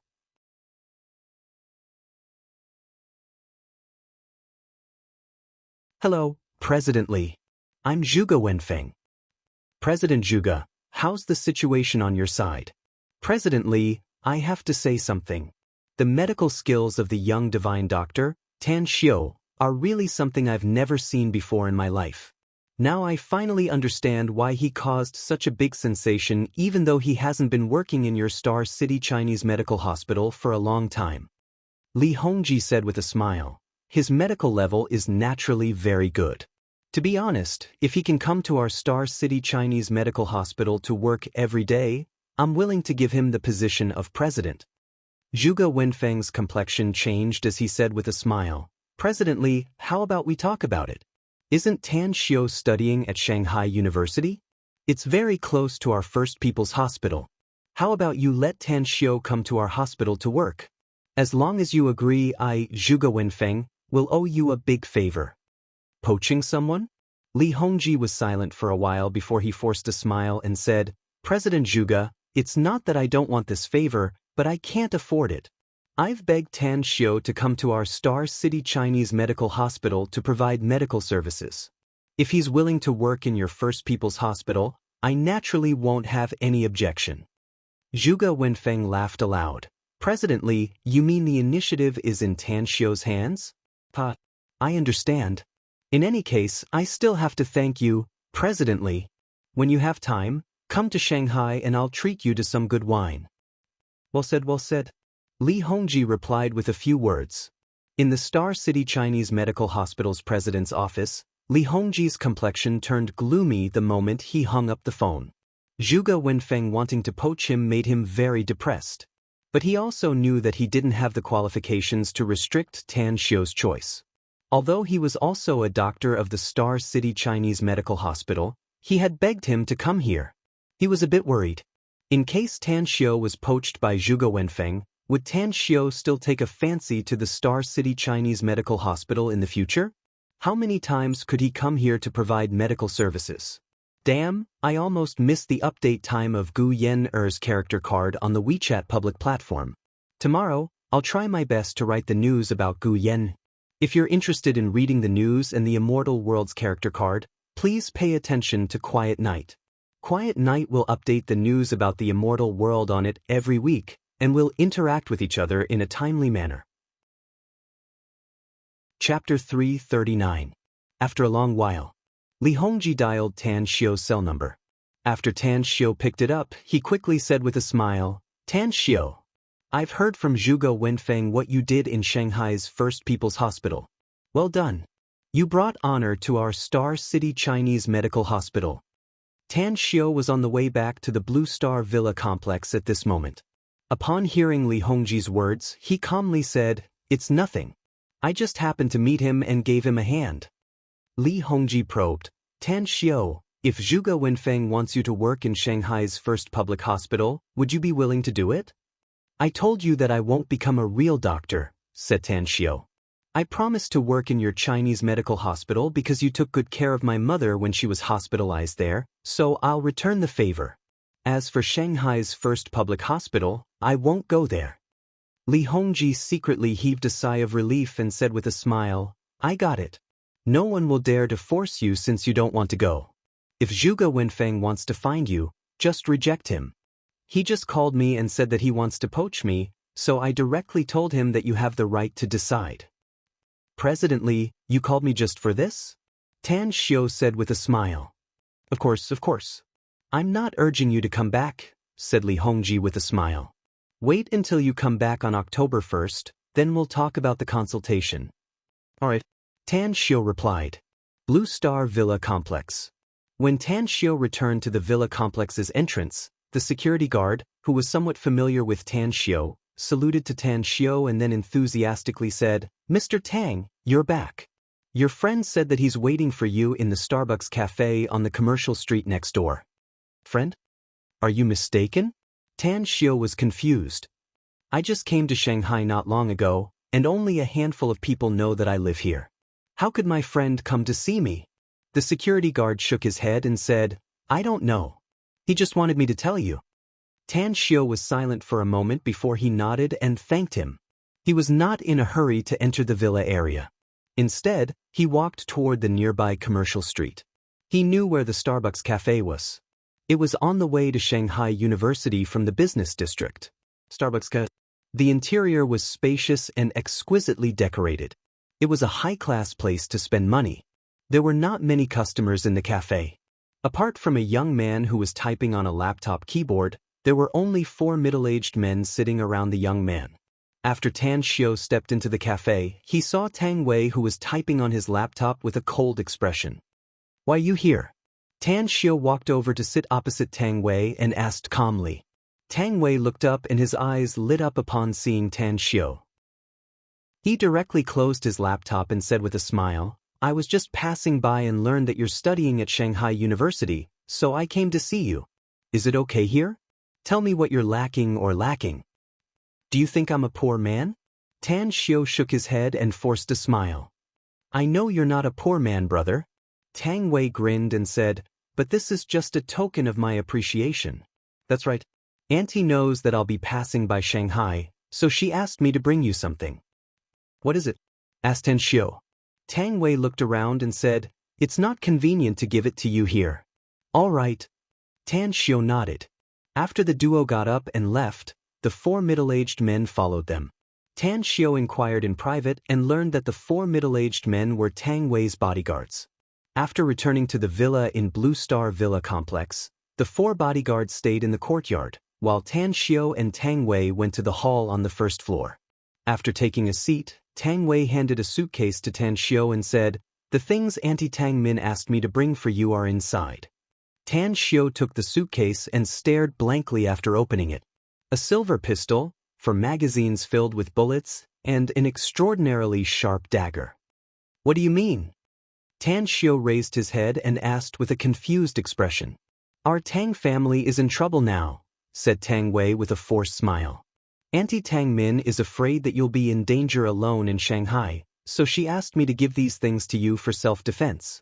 Also, I'll leave 2 of the 4 bodyguards outside for you when I leave. You can rest assured that they'll only protect you in secret and won't affect your normal life." Tan Xiu frowned. After a long silence, he asked, "Is the situation very serious now?" "It's not serious." Tang Wei shook his head and said, "Only Guangyang and Fukang are in turmoil. I'm leaving the imperial capital this time to go to Guangyang." "Tell me about the current situation," asked Tan Xiu. "Don't worry," Tang Wei said with a smile. Eldest uncle had already rushed over to Guangyang with his men and temporarily suppressed the crisis. It's just that the Starlight group that our Tang family secretly controls has been burned. Now, a large number of the Starlight Group's HQ's employees are being transferred to the neighboring city. It's already reached this point. Tan Xiu frowned. The Yao family has been secretly preparing for several years, but they haven't acted yet because they haven't reached an agreement with several families in Guangyang and Fukang. Recently, a powerful figure has appeared in the Yao family. After that guy came back from abroad, he brought back several ruthless characters, all of whom are experts in assassination and fighting. Therefore, I don't know what method he used to make those families in Guangyang and Fukang reach an agreement with the Yao family. "What's his name?" asked Tan Xiu. "Yao Xinhua," answered Tang Wei. Tan Xiu closed the suitcase and pushed it to Tang Wei, saying, "Take these things with you. I don't need them. Also, you don't need to leave any bodyguards for me. Let alone the Yao family, even those martial arts grandmasters in the country can't deal with me. So be it. I'll go with you to Guangyang." Tang Wei stared blankly for a moment before he quickly waved his hand and said, "No, no, no. It's fine if you don't want to take these things, but don't go with me to Guangyang. If first Grandpa knows that I dragged you into this, he'll definitely break my legs. The old man has spoken to let you study in Shanghai with peace of mind. Even if the sky falls down, our Tang family will support you." Tan Xiu raised his brows and hid the warmth inside his heart. Then he said, "Brother, don't you think that I'm somewhat responsible for the Tang family's mishap? Besides, I don't think staying in school and studying is of much use. Only by experiencing the wind and rain can one grow up quickly." Tang Wei raised his hand to touch his nose and forced a smile. "But first, Grandpa." Tan Xiu interrupted him and said with all seriousness, "I'll talk to Grandpa. The school hasn't officially opened yet, and I've already asked for leave for the military training. I'll take advantage of this time to go with you to Guangyang to see the enemy's means." Tang Wei raised his hand and said, "Then you call first, Grandpa." Tan Xiu took out his mobile and dialed a cell number. "To Xiu?" Tang Guisheng's voice came out of the phone. "Grandpa, it's me," Tan Xiu said. "Xiu, is there something you need from me?" Tang Guisheng said with a smile. "I just met Tang Wei. He's going to Guangyang, so I'm going with him," Tan Xiu said. "Don't worry, I won't act recklessly." Tang Guisheng forced a smile and said, Xiao, it's very chaotic over there. Last night, several of our family's trusted men were attacked in the hotel. Although it seems like it was a group of local ruffians who attacked them, it was actually that Yao Xinhua kid from the Yao family who led his men to do it. It's too dangerous for you to go to Guangyang now.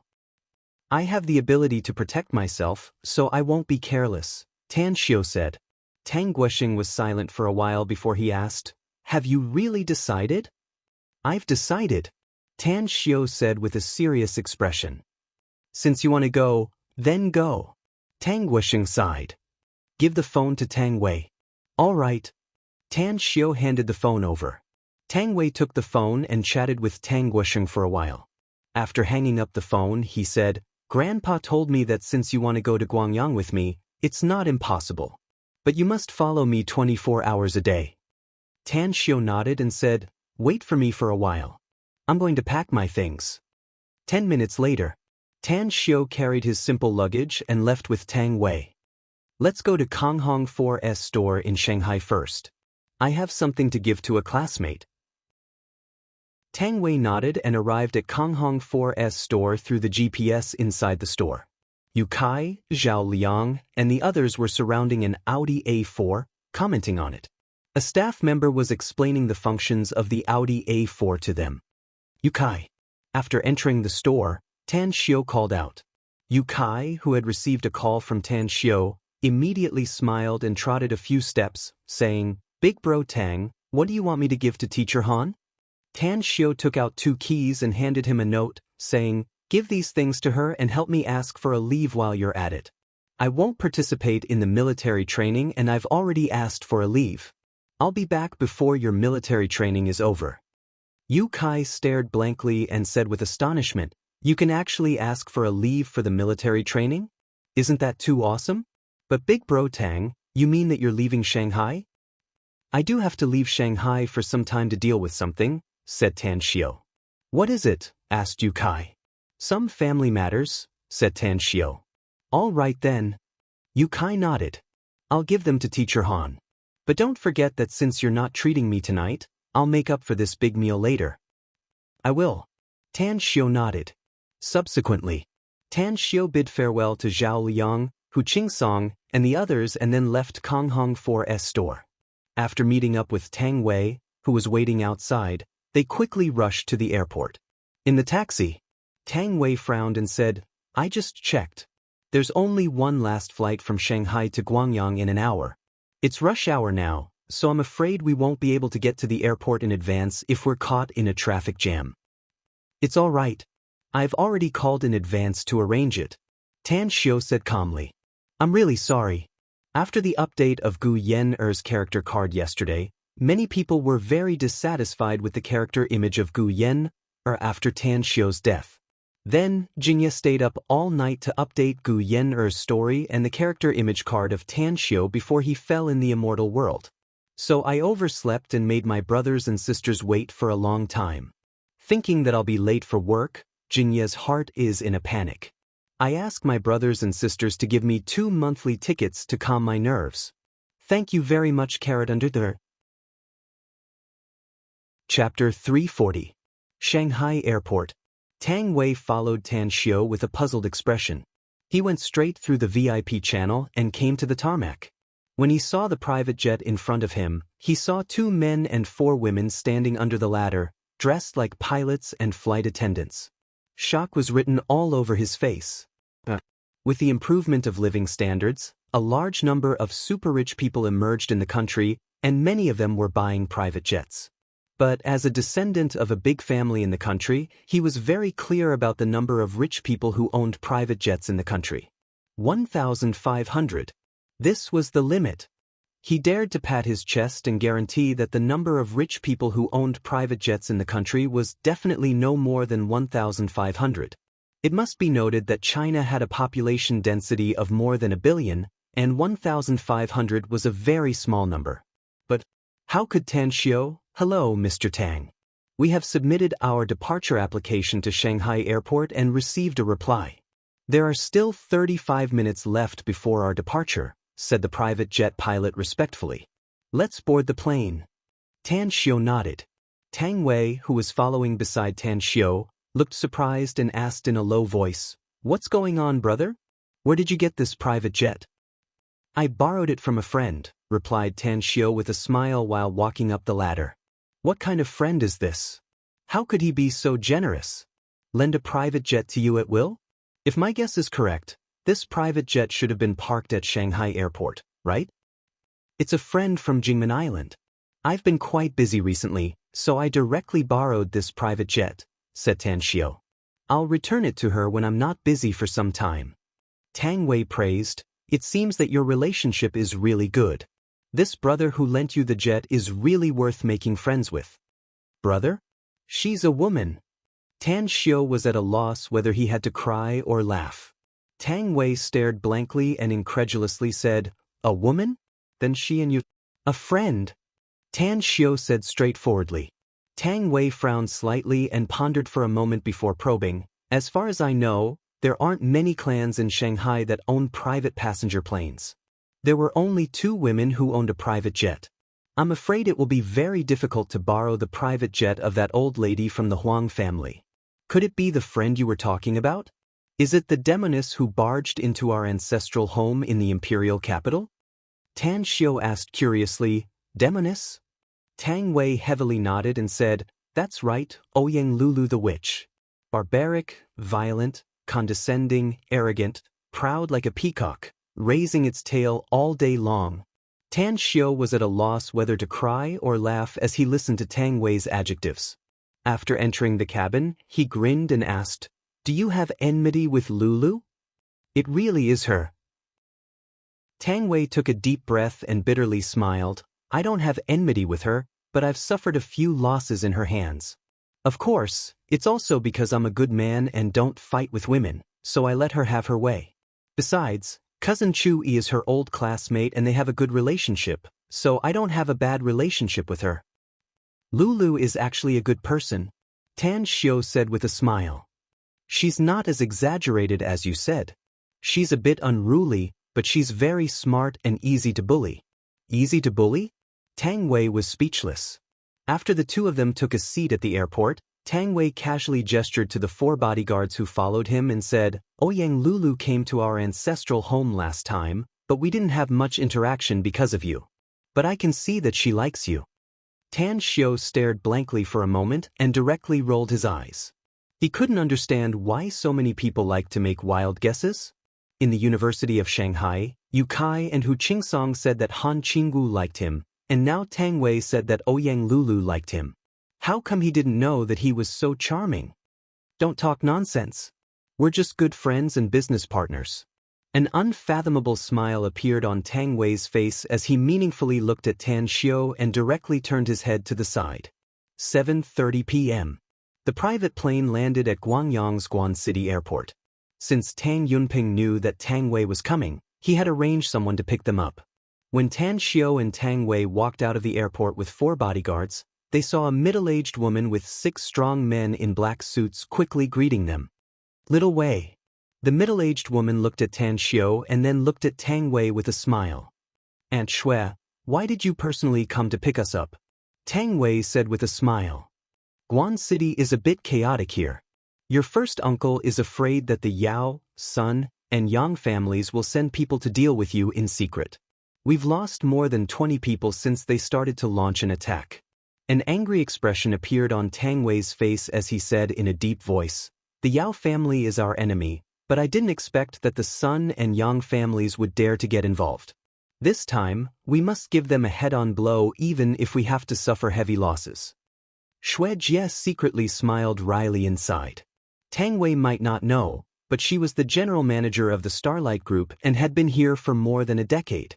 How could she not be aware of the current situation? Let alone a head-on blow, it would be a problem for her own people to protect themselves. "Who's this?" "He's Tan Xiu, my cousin," said Tang Wei quickly. A surprised expression appeared on Shui Jie's face as she carefully observed Tang Xiu a few times. Then she let out a smile and said, "I heard that the Tang family's lost child has been found, but I didn't expect that he would come to Guan City." "Hello, Tan Xiu. I'm Shui Jie, the general manager of the Starlight Group." You can call me Aunt Shui. Brother, Aunt Shui is the elder sister of Uncle Tang Dong's wife, said Tang Wei quickly. Tan Xiu suddenly understood and called out, "Hello, Aunt Shui." Shui Jie nodded with a smile and said, "Let's go. Your first uncle is waiting in the Red Maple Villa complex." All right. Tang Wei nodded. More than 20 minutes later, when the car was about to arrive at the Red Maple Villa complex, Shui Jie's mobile phone rang. When she picked up the call and spoke a few words to the other party, her expression suddenly turned gloomy. Tang Wei waited until Shui Jie hung up the phone and quickly asked, "Aunt Shui, what happened?" "The deputy director of our Starlight Group's finance department was taken away." Shui Jie nodded. The other party deliberately provoked him, causing the deputy director to push him. Then, the other party pretended to be seriously injured and wanted the deputy director's family to compensate. "Was it done by the Yao family?" Tang Wei angrily asked. "It's definitely related to the Yao family," said Shui Jie. "After all, only the Shui family, Sun family, and Yang family would instigate people to do such a thing at this critical juncture. Just now, your uncle told me to send someone to rescue that deputy supervisor. That's because the deputy director of the finance department is very clear about our Starlight Group's accounts. If those trade secrets were to be obtained by the Yao family, it would be very disadvantageous to us." "Where is the deputy director of the finance department taken?" asked Tang Wei quickly. "Changbu Town, Earth Cabinet Factory," said Shui Jie. "Are we going to change our route to Changbu Town now?" asked Tang Wei. "Let's go there now." Shui Jie nodded. "We must rescue the deputy director in the shortest time possible. Also, your first uncle has also sent another group of people to Changbu Town." "Is the source of the news reliable?" Tan Xiu suddenly asked. "Is it from our people's investigation?" Shui Jie turned to look at Tan Xiu and said, "It's the people who took the deputy director. They told his family the place where they will hand over the money and the person. If my guess is correct, this is probably a trap." Tan Xiu shook his head. "Moreover, it's a place where we know it's a trap, yet we still have to jump into it. I think that the deputy director is definitely not in Changbu Town's Earth Cabinet Factory." "Tell me the reason?" asked Shui Jie with slightly furrowed brows. "Since the other party wants to get the financial information of the Starlight Group from the deputy supervisor of the finance department, they won't let us rescue him too easily," said Tan Xiu. "Moreover, the other party knows that we will definitely go and rescue them. Even if the deputy manager is a bait, they won't take the risk and leave the deputy manager there. One piece of information is enough to lure us over." Shui Jie narrowed her eyes. She was able to control the entire Starlight Group. Regardless of whether it was in terms of intelligence or ability, she was outstanding. In fact, she had also thought of the problems that Tan Xiu had analyzed. However, she had no choice but to bring people to Changbu Town, and she couldn't just sit back and watch. "Tan Xiu, since you're able to guess this possibility, why don't you give it to me? Do you have any ideas?" "It's very simple. We still have to go to Changbu Town," said Tan Xiu. But he couldn't be impatient. He had to find out the internal situation of the Earth Cabinet Factory first, and then formulate a plan of action. On the other hand, mobilize all our forces in Guangyang to find the place where that deputy director might be imprisoned. "Our intelligence channels in Guangyang are almost cut off," said Shui Jie with a forced smile. "Although we still have a lot of manpower here, we don't have a direction to investigate. We can't be like headless flies running around everywhere, right?" For a moment, Tan Xiu was silent. He then took out his mobile and dialed a cell number. "Who is it?" A deep and low voice came from the phone. "I'm Tan Xiu. Gu Xiaoxue gave me your number," said Tan Xiu. With a bit of excitement in his tone, the other party quickly said, "Gu Xiaoxue? The little boss of the Everlasting Feast Hall?" "I got it. You're the new boss of the Everlasting Feast Hall, Mr. Tan Xiu Tang, right?" "It's me. You're looking for me, for what?" "Does your family have any intelligence channels in Guangyang?" asked Tan Xiu. "I need to trouble you to help me investigate something." "Which city?" "Guan City." "Yes." Tan Xiu said, I'll send you a text message later to tell you the identity of the person I'm investigating. He was taken away by someone, and the other party may be related to the Sun and Yang families here. Pay attention to concealment when you investigate. All right, I'll immediately rush to Guan City. Wait for my news. You don't need to come personally. Just pass down the order. I'm afraid there are still some things I need to trouble you with later. It's not troublesome at all. It's what we should do. The number of followers on the WeChat official account is about to break through 2,000. Brothers and sisters, please continue to work hard. Once the number of followers breaks through 2,000, the Quiet Night Society will continue to rain red packets for 2 days. The Quiet Night Society will update the news in the immortal world on it every week, and we will interact with them in a timely manner. There will also be an irregular rain of red packets _. Chapter 341. After hanging up the phone, Tan Xiao asked Xue Jie about the deputy supervisor's information and sent it to the other party. Then he looked at Xue Jie and said, "Let's head to Changbu town first and wait for the intel. If the other party can provide us with the hiding place of the deputy supervisor, we'll directly rush there to rescue him. If they can't find it, then we can only find a way to figure out the actual situation in the Earth Cabinet factory. If we can bite that hard bone, then we'll ask for some interest first." Xue Jie looked at Tan Xiao with a strange expression and silently nodded. With a curious expression, Tang Wei asked, "Brother, who did you ask to help us investigate? Don't tell me you know some acquaintances in Guangyang?" "I don't have any acquaintances in Guangyang." Tan Xiao shook his head and said, "But I do have some acquaintances in Fukang. Let's wait and see. I hope they can help us find the place where the deputy supervisor is being held." Tang Wei saw that Tan Xiao didn't directly reveal the other party's identity, so he no longer asked. In any case, it would be a pleasant surprise if he could get some intel from Tan Xiao. Changbu Town. Guan City's second largest town, with factories everywhere in every corner of the town, causing Changbu Town's economic development to rise rapidly.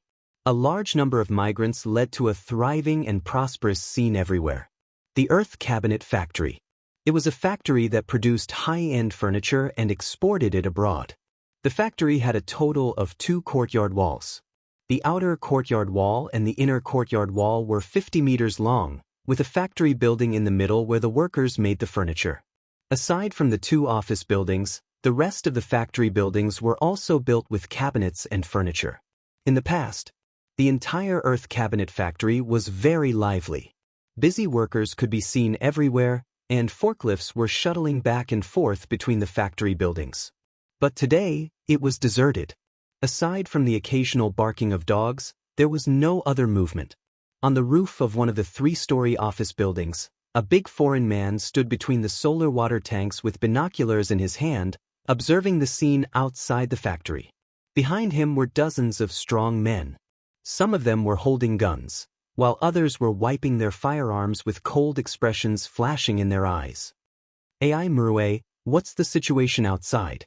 The big foreign man, Tofferson, grabbed his mobile and asked in a deep voice after dialing a number. "The enemy hasn't appeared yet. Let's wait and see." "All right, keep in touch," Tofferson said as he put the phone in his pocket. Then, he turned to look at the strong man. There was some disdain in his eyes, because in his opinion, these fierce-looking strong men were actually just silver spears with wax heads. They looked good but were useless.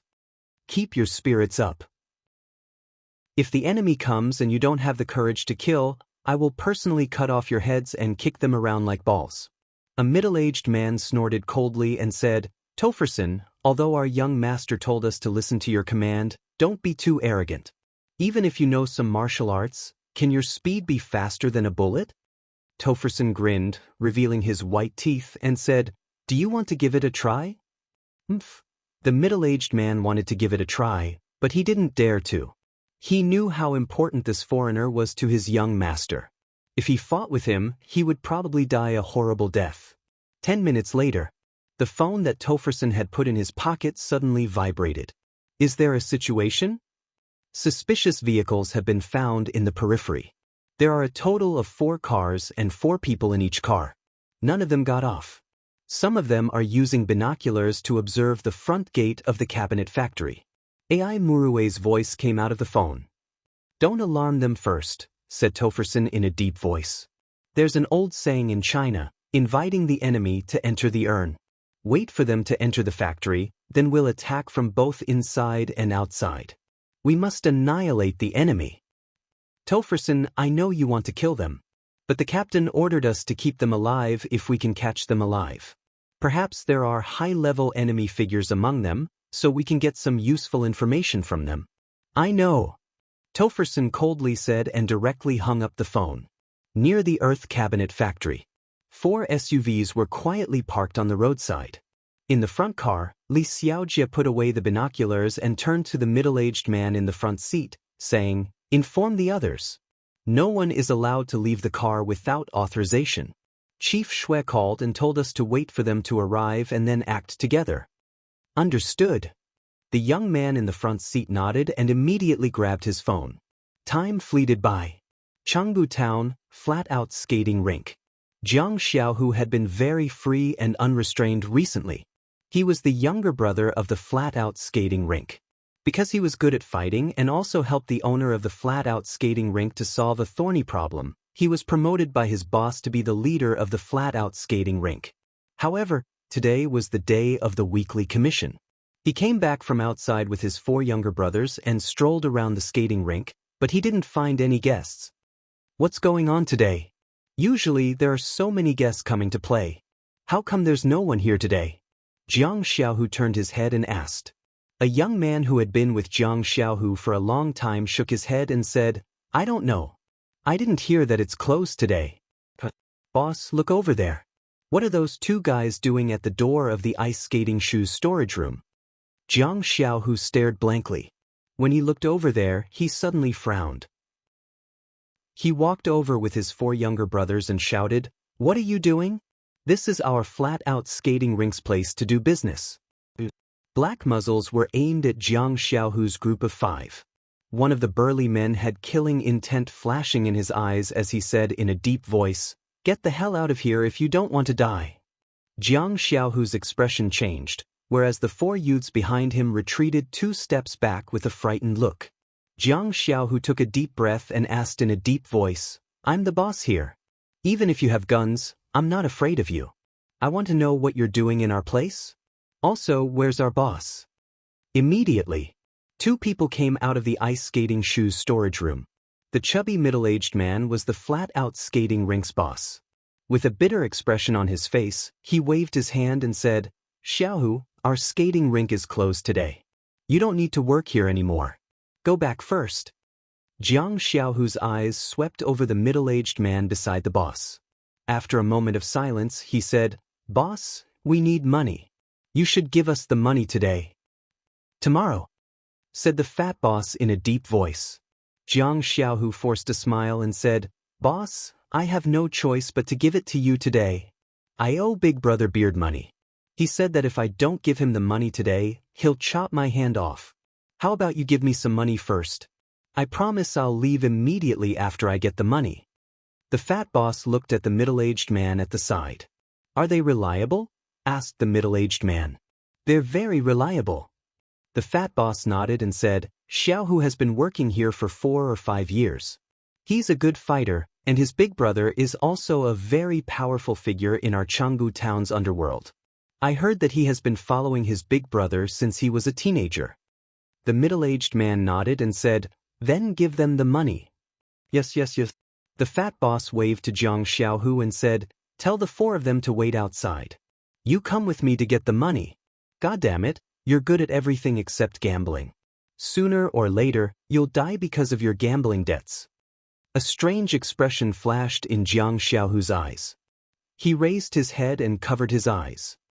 He deliberately revealed an awkward expression and said, Who doesn't have some hobbies, boss?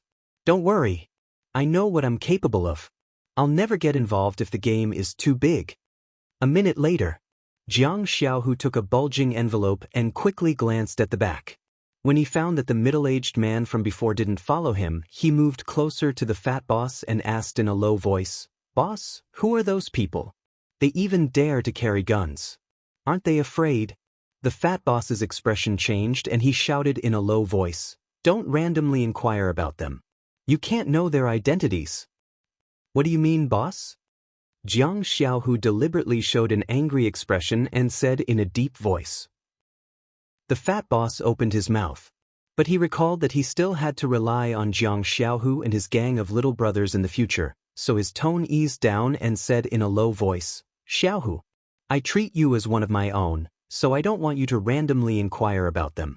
Knowing too much will kill you. However, you're not an outsider, so I'll tell you a little bit. Those people are from Guan City's Sun family. They've kidnapped a guy and are interrogating him here. You also know that my backer is the Sun family." Jiang Xiaohu was shocked inwardly. Then, ecstasy rose from the bottom of his heart. He knew that he had made a big profit this time. It was very likely that he would leave this small place like Changbu Town and be arranged to live in a big city. On the surface, he maintained his composure and said, "Boss, you said that you're from the Sun family before. I thought you were just bragging. I didn't expect it to be true. Don't worry. I didn't hear anything from you, and you didn't tell me anything either. I'm going to find Big Brother Beard and give him the money I owe him. As for the rest, I can still bring my brothers to have a good night. Go." The fat boss nodded and said. 7 or 8 minutes later, after Jiang Xiaohu left the flat-out skating rink and sent away his brothers, he immediately dialed a cell phone number. "Big Brother Huang, I'm Jiang Xiaohu from Chengbu Town. Didn't the big boss pass down a message to our brothers to pay attention to the movements in Chengbu Town? I found something in the flat-out skating rink. It's the Huang family from Guan City. Their people seem to have kidnapped someone and are now in the flat-out skating rink. The security is very tight." "Yeah, I got it. Don't worry. I'll definitely hide in a hidden place and monitor this place." "Okay, they're coming. I'll secretly show them the way." "Thank you, Big Brother Huang." Quiet Night is infuriated. 3 chapters a day is practically her limit. In order to satisfy the needs of her brothers and sisters, Quiet Night has been working hard every day to finish her chapters. She has almost no time for leisure or entertainment, but there are still so many people scolding Quiet Night for being too slow. They even threaten to refuse to vote for Quiet Night. Quiet Night is a person of flesh and blood, not a typing machine. Tears. Chapter 342. The conversation ended. A look of ecstasy appeared on Jiang Xiaohu's face. He had already received an answer. If his source was correct, he would become a hero of the Huang family. Not only would he be rewarded handsomely, but he would also be promoted to a higher position. In fact, he was an intelligence agent of the Huang family in Guangyang's Guan City. On the highway that was more than 10 kilometers away from the Earth Cabinet Factory, 4 cars were moving forward at lightning speed. In the third car, Tan Xiu was resting with his eyes closed. Tang Wei and Xue Jie were talking about the situation in Guang. Ring, ring, ring. The mobile phone in Tan Xiu's pocket rang. When he took it out and saw the caller's name on the screen, he immediately picked up the call and asked, "Is there any news?" "Mr. Tang, the intelligence agent of our Huang family in Harbor City has sent back an important news. It said that the Sun family of Guangyang has kidnapped a person in Changbu Town's flat-out skating rink. However, due to the tight security of the other party, our intelligence agent couldn't find out whether the kidnapped target was one he in or not.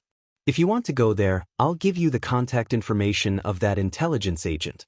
You can contact him when you arrive." "I see. Thank you." "You're too polite, Mr. Tang. This is what I should do. Do you have any other instructions?" "Not for the time being. I'll contact you again if I need anything.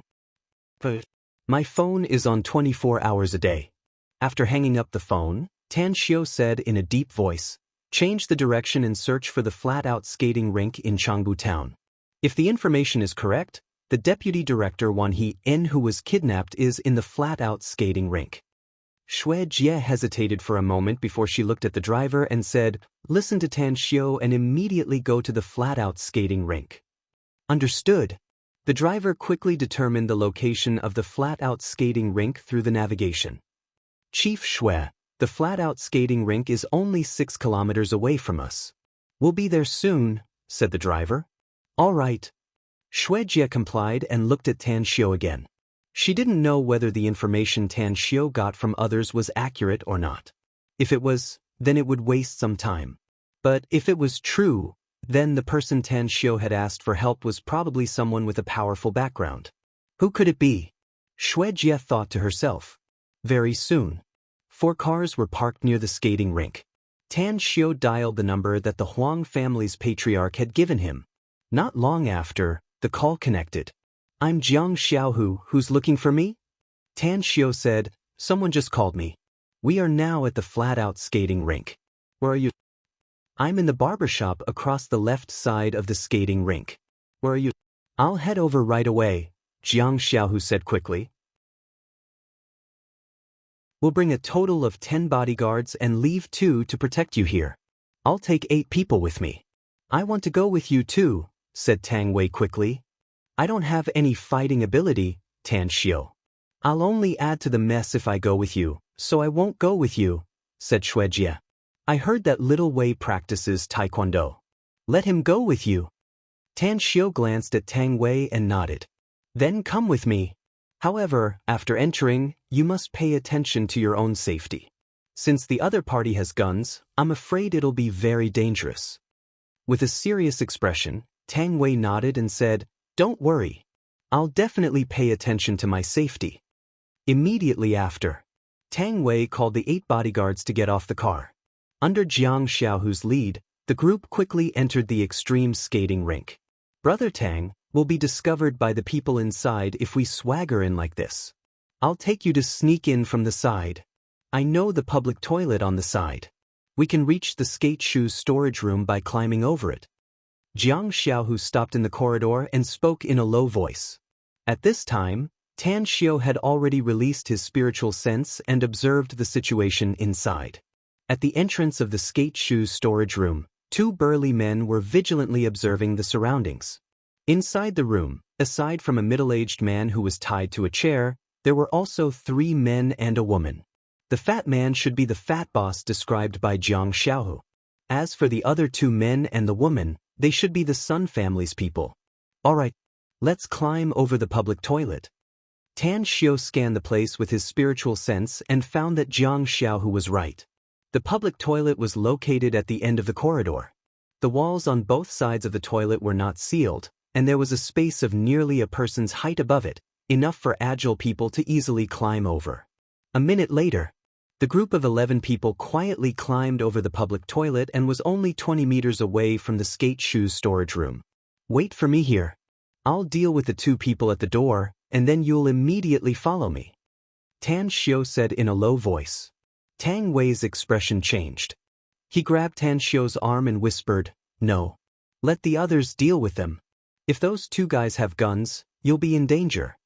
Tan Xiu pushed his hand away and shook his head. Don't worry. I don't need diamond to do porcelain work. It won't be a problem to deal with those 2 guys. After saying that, under the cover of the garden, he quietly approached the 2 men. When he was only 7 or 8 meters away from them, he hid behind a pillar. Taking a deep breath, Tan Xiu turned his hand and pulled out the Mitsubishi Army knife from his waist. After holding it, he strode toward the skate shoes storage room's door. Whoosh! An extremely fast figure instantly appeared behind a burly man, and the sharp Mitsubishi Army knife instantly tore the man's throat. In the next moment, Tan Xiu appeared in front of the other burly man. He covered the man's mouth, and the dagger also tore his throat. His movements were as smooth and fast as flowing water. While his footsteps were extremely light, he grabbed the back of the neck of the burly man in front of him and pulled him in front of another daimyo who was covering his throat with both hands. Under his absolute strength, he pulled the 2 men's bodies and quickly rushed more than 20 meters away. Bam! Bam! The 2 burly men covered their throats with their eyes wide open. Blood gushed out from their mouths and necks, constantly splashing out. As their bodies twitched, Tan Xiu gently threw them to the ground. Tang Wei, Jiang Xiaohu, and the 8 bodyguards stared blankly at the 2 burly men twitching on the ground. Disbelief and shock flickered in their eyes. So easy, just like that he dealt with the 2 guys guarding the door? Tan Xiu said in a low voice, All of you follow behind me. When I kick the door open, Immediately take control of the people inside. Remember, they are likely to have guns, so don't give them the time to pull them out. Understood. Everyone nodded. Tan Xiao took out 2 pistols from the 2 burly men's waists and threw them to the 2 bodyguards. Then he strode toward the door. At the moment when everyone dodged to the side of the door, Tang Xiao fiercely kicked the door. Bam! The door was kicked open as the 8 bodyguards took the lead and rushed inside with guns and daggers. Before the fat boss, the other 2 men and 1 woman could react, the muzzles of the guns were already aimed at them. The moment their bodies froze, the daggers were placed on their necks. Quiet Night's update time is almost fixed at 8:30 a.m., 5 o'clock p.m., and 00 p.m. There will be a total of 3 chapters. Unless Quiet Night asks for leave under special circumstances, there will be 1 less chapter to update. However, Quiet Night will explain this in advance. Brothers and sisters, please don't repeatedly ask me in private when I will update the chapter. Answering the same question countless times is really a very frustrating thing. Also, please pay attention to Quiet Night, brothers and sisters. Quiet Night will update a lot of character cards and will also update a lot of wonderful content. Thank you. Chapter 343. Who was the hunter? Who was the prey? Originally, the 2 men and 1 woman of the Sun family were full of confidence, thinking that they were the hunters who caught the prey. But never did they expect that they would turn from the hunters to the prey before they were able to get the information. Such a change in roles sent a chill down their spines. "Who are you?" asked the middle-aged man of the Chen family in a deep voice. Tan Xiao indifferently glanced at him and lightly said, "What's the point of asking this now? You're going to die anyway, so why not die a bit muddle-headed?" After saying that, Tan Xiao walked to the front of the tied man. He looked at his pleasantly surprised face and lightly asked, "Are you Wan Heen?" "It's me," the tied man said with an excited face. "I'm Wan Heen, the deputy supervisor of the Brilliant Group's finance department." You're here to save me?" Tan Xiao flashed his sharp Mitsubishi army knife. Wan Heen's complexion changed as he cut the rope tied to him and said, "Tell me something. What did you say to them?" "Nothing." Wan Heen shook his head. "Kill them all." Tan Xiao nodded and indifferently said, "F. The 8 bodyguards didn't hesitate. Since they were under Tan Xiao's command, they would completely obey Tan Xiao's orders. They killed the 4 people inside at an extremely fast speed. Tang Wei stared blankly at the 4 corpses lying in a pool of blood. His lips squirmed a few times, but he swallowed back the words he wanted to say. There was a bit of disbelief in his eyes because he never dreamed that Tan Xiao would actually order these 4 people to kill people. One must know. He always thought that Tan Xiao was just an ordinary person. How could an ordinary person dare to kill people? However, outside the door, Tan Xiao had just killed 2 guards with his terrifying skill. Now, he ordered the 4 people of the Sun family to be killed. At this moment, he suddenly found that his understanding of Tan Xiao was really pitiful. Jiang Xiaohu was also dumbfounded. He never thought that Tan Xiao would be so ruthless and merciless. In just a short time, 6 people had directly or indirectly died in his hands. This killing god. Where did he come from? Tan Xiao patted Wan Heen's shoulder, turned around and said, "Let's go." The rescue mission had been completed, but there were still some fellows who had not been eliminated. Since they want to set up a trap for us, we'll beat them at their own game. I'd like to see what tricks they have up their sleeves. Tang Wei followed closely behind Tan Xiao and quickly asked, "Brother, you mean we're going to the Earth Cabinet factory next?" Tan Xiao said, "That's right. Since the other party has provided us with such a good opportunity, do you think we should miss it?" Tang Wei hesitated and said, "But we still don't understand the situation over there." Tan Xiao said, "I don't know yet. We'll know when we get there. If the enemy is too strong, we can leave immediately. If the enemy is too weak, why not take a gamble? I think that since the enemy wants to set up a trap there, they must have arranged for a lot of people. If we can get rid of the enemy over there, we might be able to chop off one of their arms." "That's true." Tang Wei nodded. Tan Xiao turned to look at Jiang Xiaohu behind him and said, "I'll leave those 6 corpses to you.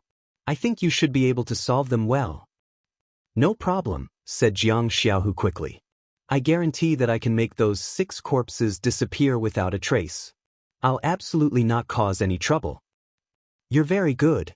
I'll put in some good words for you in front of your big boss, said Tan Xiao with a smile. Jiang Xiaohu was overjoyed upon hearing it. He gratefully looked at Tan Xiao and said, Thank you, Mr. Tang. Tan Xiao waved his hand and motioned Jiang Xiaohu to stay.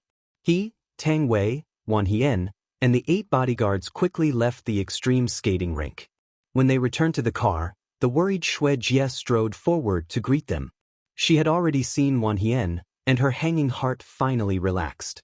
Aunt Xue, we've rescued them and killed the 6 Sun family members inside. Are we going to the Earth Cabinet Factory next? Xue Jie's eyes were full of surprise as she said, You did a great job, Tan Xiao.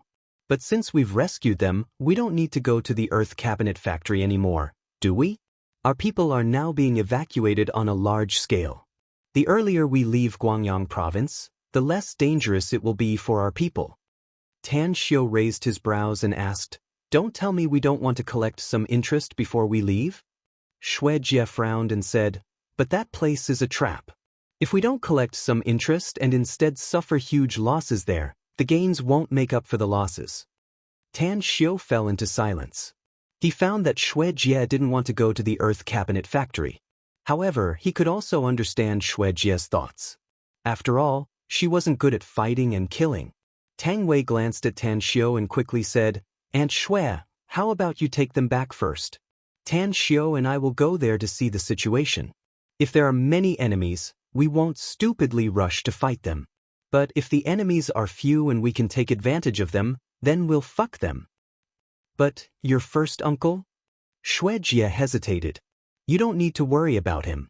I'll take responsibility if something happens, said Tan Xiao. Since the Yao family wants to fight with us in Guangyang and Fukang, I'm afraid we'll be suppressed by them if we cower. Eventually, we'll completely lose the territories in these 2 provinces. Xue Jie pondered for a moment before she nodded and said, Then I'll go with you. However, I need to report this matter to your first uncle. I'll listen to his opinion. Report it on the way. Tan Xiao said. Red Maple Villa Complex. Dozens of stalwart men with grim expressions were resting in the villa's courtyard. There were also many people standing guard near the villa. Inside the villa, Tang Yunpeng was sitting in a room on the 2nd floor, quietly reading the information in his hand. However, he raised his wrist from time to time to look at the time shown on his watch. Ring, ring, ring, his mobile phone rang, causing Tang Yunpeng's complexion to change. He grabbed it and saw the caller's name on the screen. He immediately pressed the answer button and asked in a deep voice, How is it? Has he been rescued? He's been rescued. But Wan Hien isn't being held in the Earth Cabinet Factory, but in another place in Changbu Town. Tan Xiao asked his friends here to help him investigate the information. Tan Xiao and Tang Wei have killed the people of the Sun family who were holding Wan Hien. A total of 6 people were killed. Xue Jie's voice came out of the phone. Tang Yunpeng was overjoyed and praised, Well done. You must withdraw immediately. Most of our people in Guangyang have been evacuated. As the general manager of the Starlight Group, you must also withdraw immediately. But Tan Xiao and Tang Wei want to go to the Earth Cabinet Factory, said Xue Jie. If they're not there, then what are we going to do there? Tang Yunpeng's complexion slightly changed as he asked in a deep voice. They want us to beat them at their own game since we know that the other party has set up a trap there, said Xue Jie. If we can make the Yao and Sun families suffer huge losses, it can be considered as collecting some interest. Tang Yunpeng angrily said, Nonsense. Our forces here can't compare with them at all. Since the other party has set up a trap, I'm afraid there's a large number of enemies there. They clearly know that there's danger there, but they still want to go there. This is courting death. Tell them to come back here immediately. In the car, Xue Jie turned to look at Tan Xiao and Tang Wei. She forced a smile and said, Your uncle wants you to go back immediately. Tan Xiao stretched out his hand and said, Give me the phone. Xue Jie hesitated for a moment before she handed the phone over. Uncle, I'm Tan Xiao, said Tan Xiao. Tang Yunpeng forced a smile and said, Tan Xiu, I know you've done a meritorious deed this time, but you can't be arrogant and conceited. The Yao family has already begun to lay out their plans in Guangyang a few years ago. That little bastard of the Yao family has brought back several experts from abroad. Our Tang family was caught off guard and we're not their match at all. So, you must come back now. Come and join me. We'll leave Guangyang for the time being. Uncle, if you don't have a diamond, don't do porcelain work, said Tan Xiu. Since I have the confidence to do this, I ask you to support me.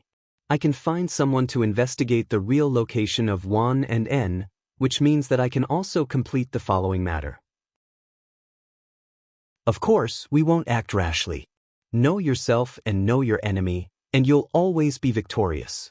We'll definitely investigate the other party's strength before we act. If we can't investigate clearly, or if we're not as good as the other party, we won't act rashly and will return immediately. Tang Yunpeng didn't expect that Tan Xiu could actually say such words. He didn't know much about Tan Xiu.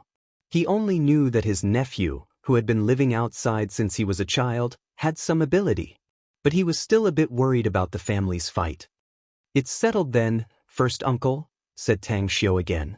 We'll give them a head-on blow if there's an opportunity. If not, we'll immediately withdraw. After saying that, Tan Xiu directly hung up the phone. Tang Yunpeng listened to the message from the mobile phone. He opened his mouth and finally shook his head with a helpless and wry smile. Soon after, he strode out of the villa and looked at the dozens of burly men in the courtyard. He then said in a deep voice, Set out now and follow me to Changbu town. Understood. The dozens of big men immediately moved. Changbu town. Near the Earth Cabinet factory, Ai Murui quietly stood by the window of the third floor of a 3-story building, holding a pair of binoculars and observing the 4 SUVs. Behind him were 2 young men with dyed white hair and casual clothes, who were playing with daggers in their hands. Ali, inform our men to surround them quietly and cut off their escape route without alerting them. Whether they move or not, we can't let them leave today. Ai Murui turned his head and said in a deep voice. A bloodthirsty glint flashed in the eyes of the young man named Ali as he got up and walked outside. Damn, I was so busy writing that I almost forgot the update time. What's even more embarrassing is that Quiet Night's writing actually made herself cry. Poor Guyan. Am I too cruel to her? Brothers and sisters who want to watch the story can see it on the official WeChat account in half an hour. Quiet Night is working hard to revise and polish it. _. Chapter 344. Time fleeted by. In the 4 SUVs parked near the Earth Cabinet factory in Changbu town, Li Xiaojie's face was as cold as water. When he received the call and received further instructions, a trace of a smile finally appeared on his cold face. What's the matter, Captain? Asked the youth in the front seat. The deputy director has been rescued. This Earth Cabinet factory is actually just a trap, and the person is hidden somewhere else, said Li Xiaojie. The enemy must have arranged a lot of manpower here, waiting for us to walk into the trap. The youth was surprised. Rescued? Who did it? I don't know. Chief Shui didn't tell me, said Li Xiaojie. The youth nodded and asked, Then what should we do next? Withdraw? Li Xiaojie shook his head and said, We can't withdraw. Chief Shui called me and told us to continue waiting here. He'll personally come here later and organize an attack on this place. You clearly know that this is a trap. Why do you still jump in? Asked the youth, confused. Haven't you heard of the saying that the mantis stalks the cicada, unaware of the oriole behind? Li Xiaojie said, I'm afraid we've already been exposed after coming here. Therefore, we can only act as bait. We can only start to act after the people behind us arrive. Ring, ring, ring. Just as Li Xiaojie's voice faded away, his mobile phone rang. After picking it up, he exchanged a few words with the other party. The smile on the corner of his mouth turned thicker. It's a call from the big boss. He's also rushing over with his men. Also, there will be 2 more people coming with Chief Shui. One is Tang Wei, and the other is Tan Xiu. The youth was confused. I know Tang Wei, but who is Tan Xiu? Li Xiaojie said, Did you forget that the Tang family found their lost child some time ago? That person is Tan Xiu. As far as I know, he's very powerful. He can even save a vegetative patient. The youth suddenly realized and said, "It seems that our mission is very important. On one hand, we have to attack the enemy, and on the other hand, we have to protect the two young masters." Li Xiaojie didn't say anything. He actually had the same thought. After all, in his view, the Tang family's direct descendants, especially the younger generation, were all pampered people. It was not a good thing for them to get involved in this level of struggle. Perhaps the big boss personally brought people over because he was worried that something might happen to Tang Wei and Tan Xiu, right? Behind the earth cabinet factory, four cars stopped at the corner of a street. Tan Xiu looked at Tang Wei and seriously said, "I'll take a few people to scout the situation first. All of you wait outside. Let's keep in touch via cell phone." "I'll go with you," said Tang Wei quickly. Tan Xiu said, "We can't have too many people going in, or we'll alert the enemy. You guys stay here and keep in touch with the group that arrived earlier." I thought that since the enemy had set up a trap here, it meant that they also had people outside. As for our own people who arrived in advance, I'm afraid they're already under their surveillance. It's even possible that there are many enemies in the periphery. Tang Wei hesitated for a moment before he nodded and said, "Then you must be careful." Tan Xiu smiled, patted him on the shoulder, and quickly opened the door. Then he walked to the window of a car in the back, knocked on the window, and said, "3 people, come out with me and sneak into the cabinet factory from the back." "Damn, I'll go too." Aside from the driver, the other 3 people got out of the car. They were willing to follow Tan Xiu inside to scout the situation. They used to be soldiers and had undergone special training, so their skills were very good. However, they thought that they were very powerful, yet they didn't dare to compare themselves with Tan Xiu. They had seen Tan Xiu kill 2 people with their own eyes. His smooth movements were as smooth as floating clouds and flowing water, as well as those deadly killing moves. They admitted that they couldn't do it. A few minutes later, 4 people quietly appeared at the back wall of the earth cabinet factory. Tan Xiu released his spiritual sense and found that there was no enemy in the vicinity. He immediately climbed the wall and quickly entered inside. The other 3 people were also very fast. After jumping over the wall, they hid behind a pile of planks. "You guys wait here. Without my order, you are not allowed to leave without permission. I'm a small target, so I'll come and join you after I scout." Tang Xiu ordered in a low voice and quietly passed through a large pile of planks as he quietly moved forward. 4 or 5 minutes later, he observed through his spiritual sense and found several groups of enemies hiding in the relatively hidden factory, and the number of people in each group was 10. In addition, what made him frown deeply was that in the office building not far ahead, there were more than a dozen strong men with guns and knives. And on the roof, there were many people. What made his heart full of killing intent was that there were actually foreign big men there. Tan Xiu heard that the powerful character of the Yao family, Yao Xinhua, had returned from abroad and brought back several foreign experts. He guessed that the foreign big man on the roof of the office building should be an expert brought back by Yao Xinhua from abroad. The enemies in the office building and on the roof can't be dealt with in advance. But the 3 groups of enemies hidden in the warehouse can be dealt with in advance. However, if I want to deal with 10 people silently at the same time, I'm afraid it will be difficult to do. Tan Xiu pondered for a moment. While maintaining a high degree of vigilance, he quietly returned to the side of the 3 bodyguards. "One of you go out and let the others come in. Remember to climb over the wall quickly. There's someone on the roof of the office building over there with binoculars looking outside. If he accidentally sees us, I'm afraid our raid plan will fail." A middle-aged man nodded and said, "I'll go." 7 or 8 minutes later, Tang Wei and 5 bodyguards quietly came to Tan Xiu's side and hid. "Brother, how's the situation inside?" asked Tang Wei in a low voice. "I've investigated the situation inside. There are 10 people in the left and right factory buildings," said Tan Xiu. "There are also 10 people in the pile of planks over there.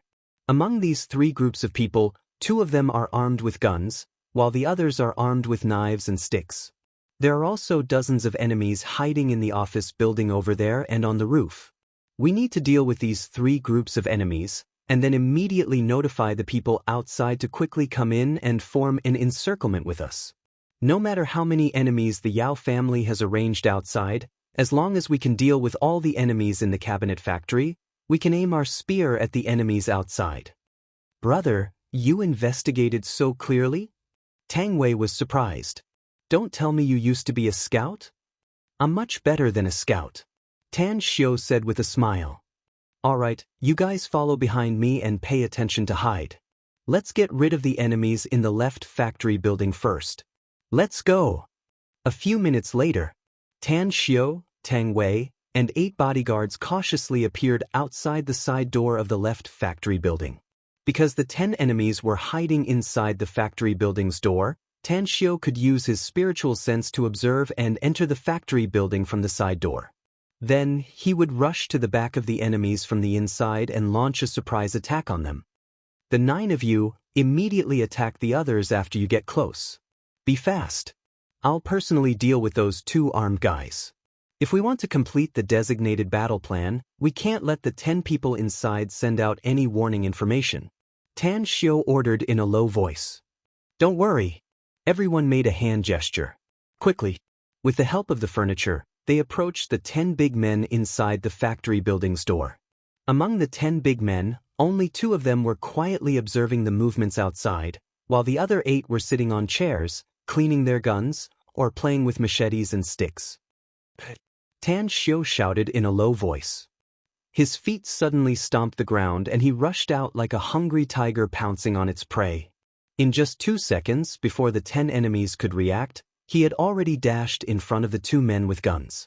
The sharp Mitsubishi Army knife in his hand left his hand and pierced deeply into the throat of one of the men. His body also appeared behind the other man. The moment he grabbed the man's head with both hands, he easily twisted the man's neck. Enemies. A big man jumped from the chair and raised his machete high. Puff! A sharp dagger pierced into the back of the burly man's heart.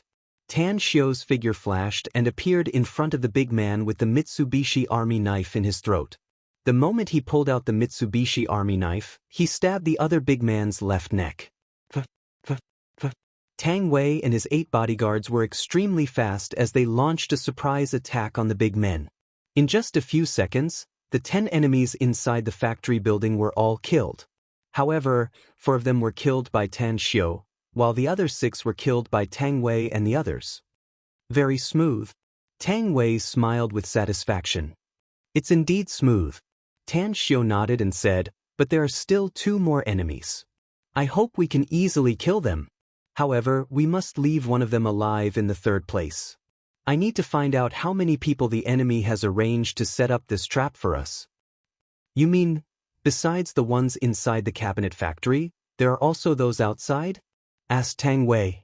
I've already figured out the enemies inside the cabinet factory, but I don't know how many enemies there are outside, so we must figure it out, said Tan Xiu. Brother, your martial arts are very powerful. Just kill as many people as you want, said Tang Wei. Leave the task of leaving one of them alive to me. Don't take it lightly. You and the others cooperate and try to eliminate the remaining 2 groups of enemies without suffering any casualties, said Tan Xiu. Shall we go to the other factory building next? Asked Tang Wei. Yes. Tan Xiu said. Quickly. 2 bodyguards took the pistols of the 2 enemies.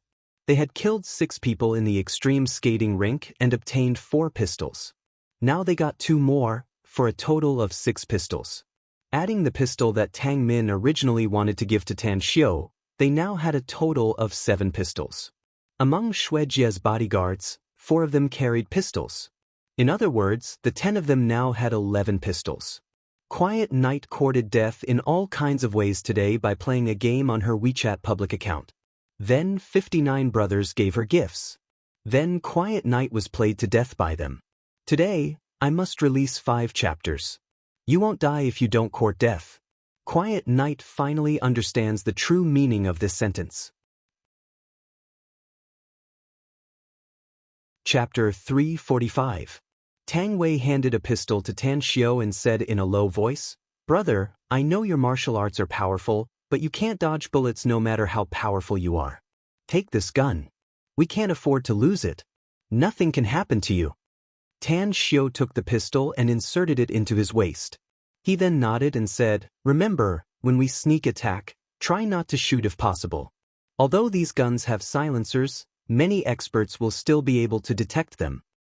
Alright. Everyone agreed and picked up the knives and sticks on the ground. 7 or 8 minutes later, the group appeared in another factory and successfully killed the 10 people inside. On the roof of the office building, Topherson frowned and threw the binoculars to the big man beside him, motioning him to observe the surroundings. He then sat down and lit a cigarette. No one knew why. He was a little annoyed, as if something bad was about to happen. He had experienced this feeling twice before, and each time, he managed to survive because he was alert in advance. Contact the others and tell them to stay alert. Once the enemy attacks, it will be a battle to the death, Topherson instructed in a low voice. Alright. A burly man took out his phone and dialed a number. Outside the factory, between the piles of boards that were more than 2 meters high, the phone in the hands of a burly man vibrated. He narrowed his eyes, looked at the number on the screen, and answered, "What's up?" "Keep your spirits up. The enemy did not attack during the day, so I'm afraid they will attack at night. If we don't stay alert, I'm afraid we'll be in danger of dying." "I understand." The burly man glanced at the door of the cabinet factory through the gap between the boards and nodded. "All right, that's it." As the other party hung up the phone, the big man said in a low voice, "Brace yourselves, brothers. As long as we can kill more enemies this time, we will be able to kill more of them. When we return, young master will reward us handsomely. At that time, we can drink wine and eat meat, and play with beautiful women." Alright. The other 9 burly men smiled. They even began to fantasize about how happy they would be after they successfully killed all the enemies. Pooh. A sharp Mitsubishi Army knife pierced through the back of the man who answered the phone. The moment he turned his head, he felt his vision blur. His brother, who was standing beside him, was punched in the head. Blood and white brain matter splattered all over his face. Tang Wei held a machete in his hand and fiercely chopped the right side of the neck of a big man who was sitting on the ground. Along with the man's blood-curdling screech, one of the men stabbed the man's abdomen. Suddenly, one of the besieged enemies realized that his companions were being attacked and shouted, "There's an enemy!" Before he could finish shouting, Tan Xiu tore open his throat with a knife, and then killed him with a punch. "Throw away all the machetes and put away their guns. We'll use spears in our next battle," Tan Xiu instructed solemnly. Alright. At this moment, all 9 of them, including Tang Wei, were sincerely convinced by Tan Xiu. They had witnessed Tan Xiu's methods of killing, and they had also witnessed the success of Tan Xiu's sneak attack. 29 people. A total of 29 enemies with guns and knives were all killed by them in just 20 minutes. One of them was even knocked unconscious and lying at their feet. None of them were injured and none of them died. It was smooth. It was really smooth. They used to be soldiers. Some of them were trained by the Tang family since they were young, while the rest were retired soldiers who were bought by the Tang family and pledged their loyalty to them ever since. Nearly all of them had killed people, but they had never encountered such an easy ambush. They had never obtained such a proud battle result. "Brother, what should we do next?" asked Tang Wei. "Should we immediately notify the people outside to kill them?" Tan Xiu shook his head and said, "We can't for the time being. Let's go to the right side of the factory building. You guys ambush there. I'll sneak into the office building and quietly kill." "No way." Tang Wei shook his head and said, "Absolutely not. Even if you're very powerful, I can't let you take the risk alone. 2 fists are no match for 4 hands. There are dozens of enemies there, and many of them should have guns. By any chance you fail?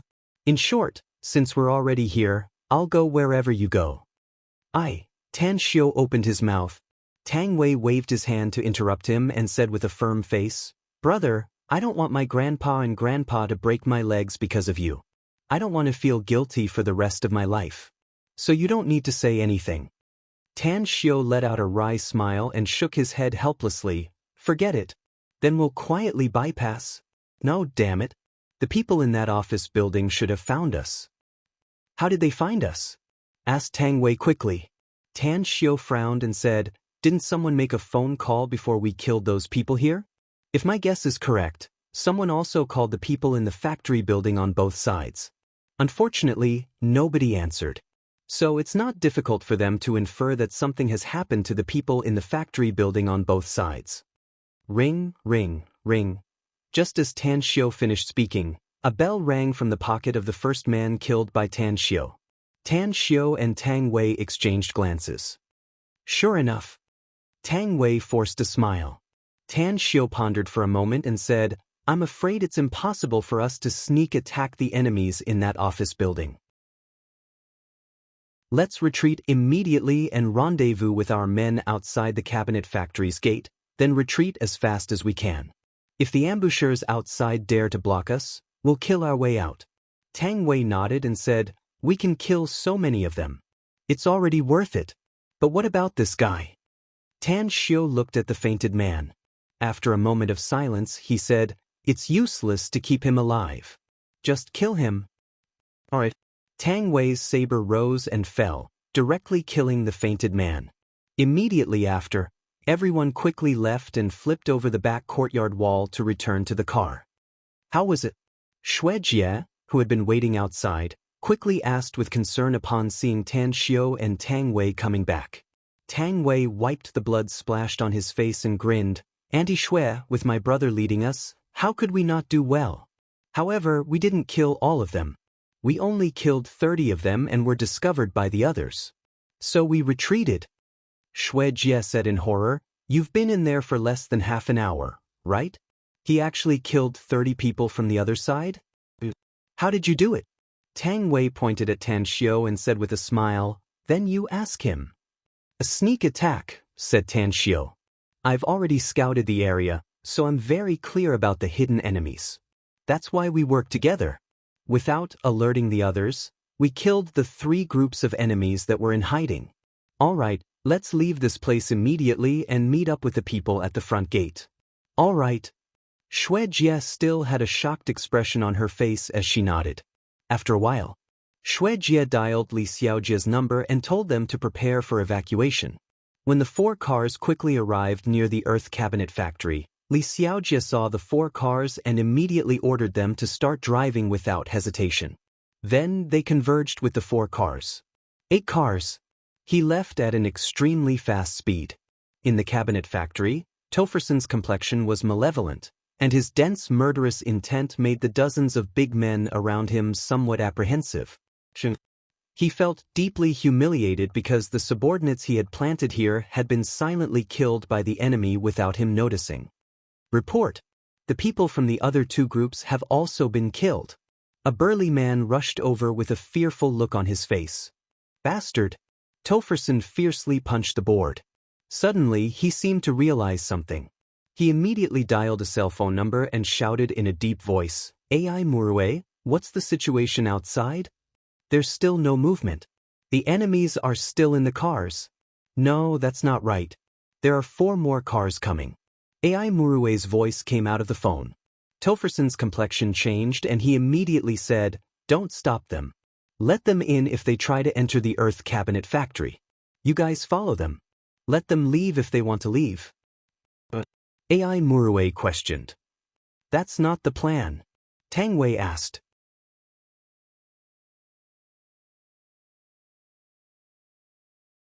Chapter 346. While Tang Yunpeng was thinking about it, he received a call from Xue Jie.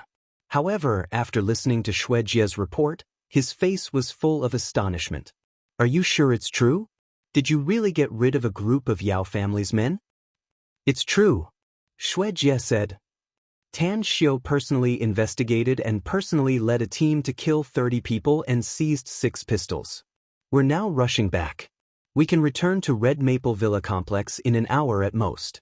I got it, Tang Yunpeng said and directly hung up the phone. Then, shock and ecstasy coexisted on his usually dignified face at the same time as he said in a deep voice, inform them that we won't go to Changbu town. We'll directly return to Red Maple Villa complex. Understood. The middle-aged man on the co-pilot's seat nodded. Tang Yunpeng turned his head to look out the window. If someone were to observe his body at this time, they would definitely notice that his body was slightly trembling and his fists were tightly clenched.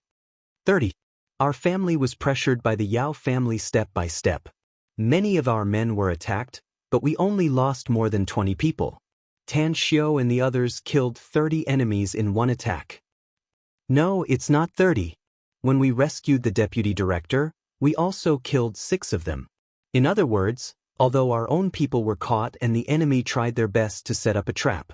In the end, not only did we not get the information we wanted from the deputy director, but we also suffered a double loss. Good.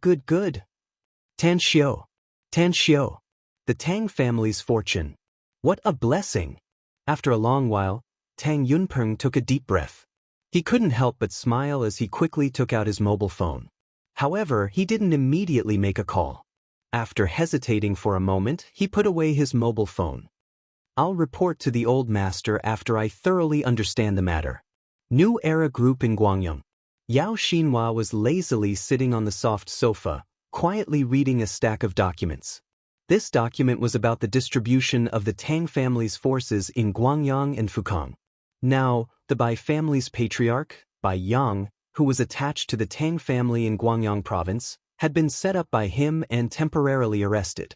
Starlight Group had also been burned down. It could be said that the 2 fingers on the Tang clan's hand in Guangyang had already been cut off. Only by understanding the financial situation of the Starlight Corporation can we better attack the Tang family's money-making channel. When the Starlight Corporation is completely destroyed, we can also cut off a finger of the Tang family. A smile appeared at the corner of Yao Xinhua's mouth. Ring, his phone rang. Yao Xinhua took out his mobile and looked at the caller ID. The smile on his face immediately turned thicker as he picked up the call and said, Topherson, do you have good news to report to me? Old Wolf, something happened? Topherson's murderous voice came from the phone. The smile on Yao Xinhua's face froze as he instantly sat up straight. His muscles tightened as he asked in a deep voice, What happened? The trap we laid in the Earth Cabinet factory was destroyed by the enemy, said Topherson in a deep voice. They used a smokescreen to send a group of people to stay outside the cabinet factory. Another group of people quietly sneaked into the Earth Cabinet factory and silently killed the 3 groups of people I arranged, a total of 30 people. Also, Yao Xinhua abruptly stood up with bloodthirsty killing intent bursting in his eyes as he asked in a deep voice, What else? Yao Xinyu is responsible for guarding Wan Hien, said Topherson.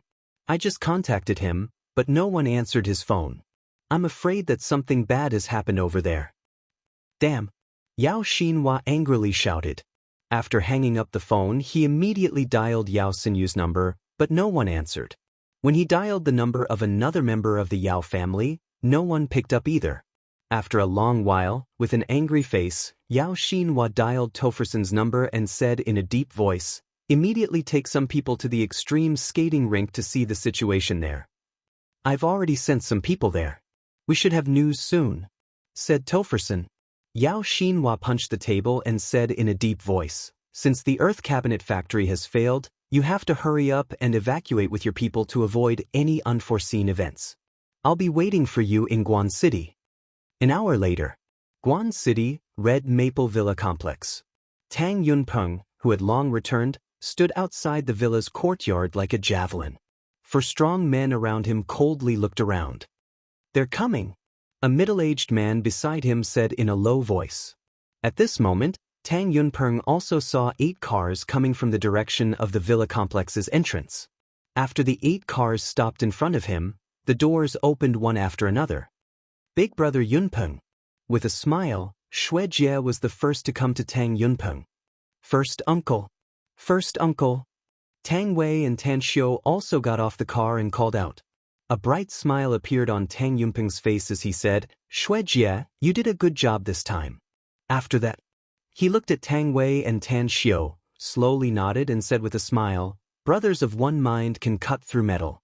You 2 brothers did a good job, very good.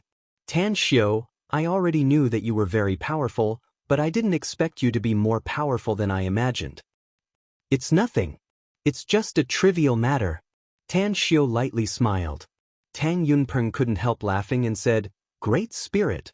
It's a great matter in my eyes, but it's just a trivial matter in your eyes. Not bad, not bad. My Tang family has produced such an outstanding talent. I dare guarantee that my family will be able to return to its peak in the future. For sure. Tan Xiao said. Tang Yunpeng burst into laughter and then said, You've all worked hard.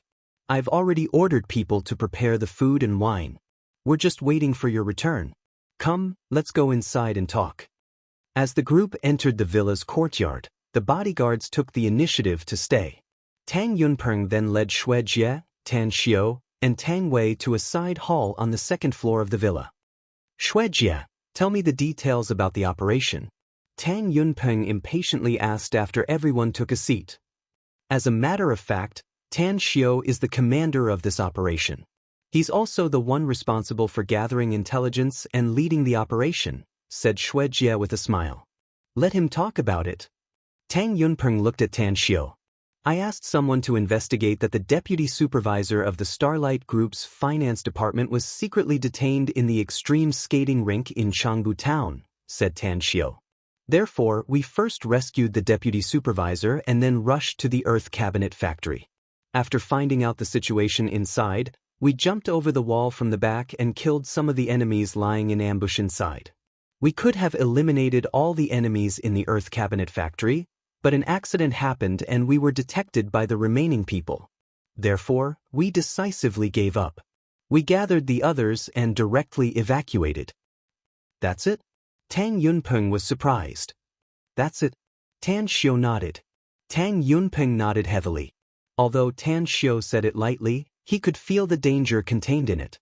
In particular, they didn't even lose a single one after killing 36 enemies. He even secretly observed them just now and found that none of them were injured. This achievement, it was far beyond his imagination. However, Tang Yunda still had doubts in his heart. His eyes lingered on Tan Xiao a few times as he slowly asked, Tan Xiao, can you tell me who you asked to investigate the place where the deputy supervisor was detained? He's not someone from Guangyang, but someone from Fukang, said Tan Xiao. Who is it? Tang Yunda was startled. People from other provinces were able to investigate Guangyang's information. He felt that the other party's identity might not be simple. Fukang Province, the Huang family's head, Huang Jinfu, said Tan Xiao. Tang Yunda abruptly stood up with a shocked expression on his face as he hurriedly asked, You said the person who helped us find out the information is Huang Jinfu? How do you know him? I don't know Huang Jinfu, but my people know him, said Tan Xiao. He has a deep relationship with the Huang family.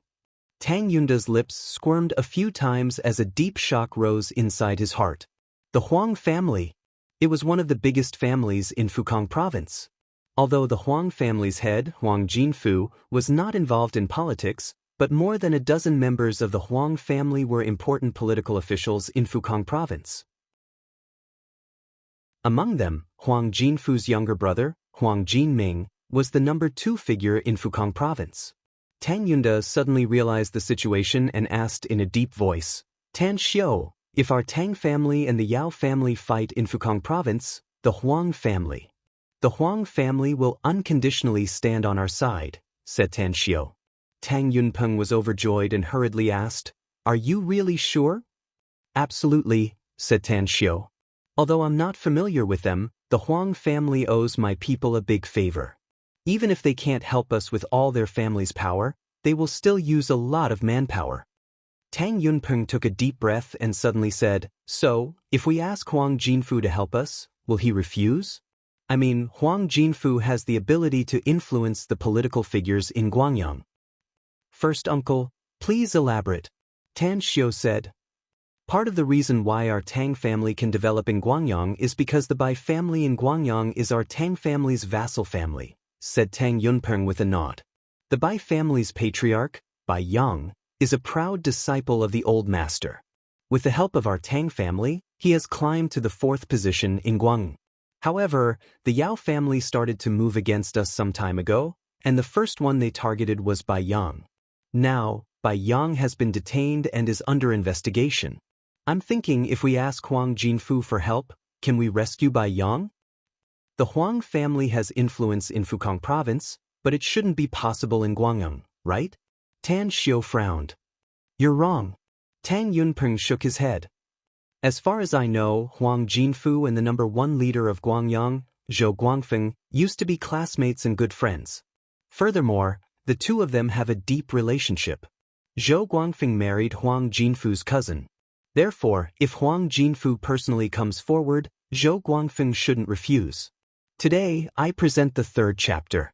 The remaining 2 chapters should be finished around 12 p.m. Brothers and sisters, please believe in Jingye's character. You're tuning in to the Passion Pages YouTube channel. We're so grateful for your support, and don't forget to subscribe to join us on this incredible journey through captivating stories.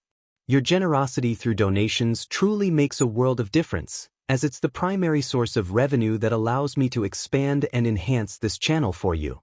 Thank you from the bottom of my heart for being a part of this adventure.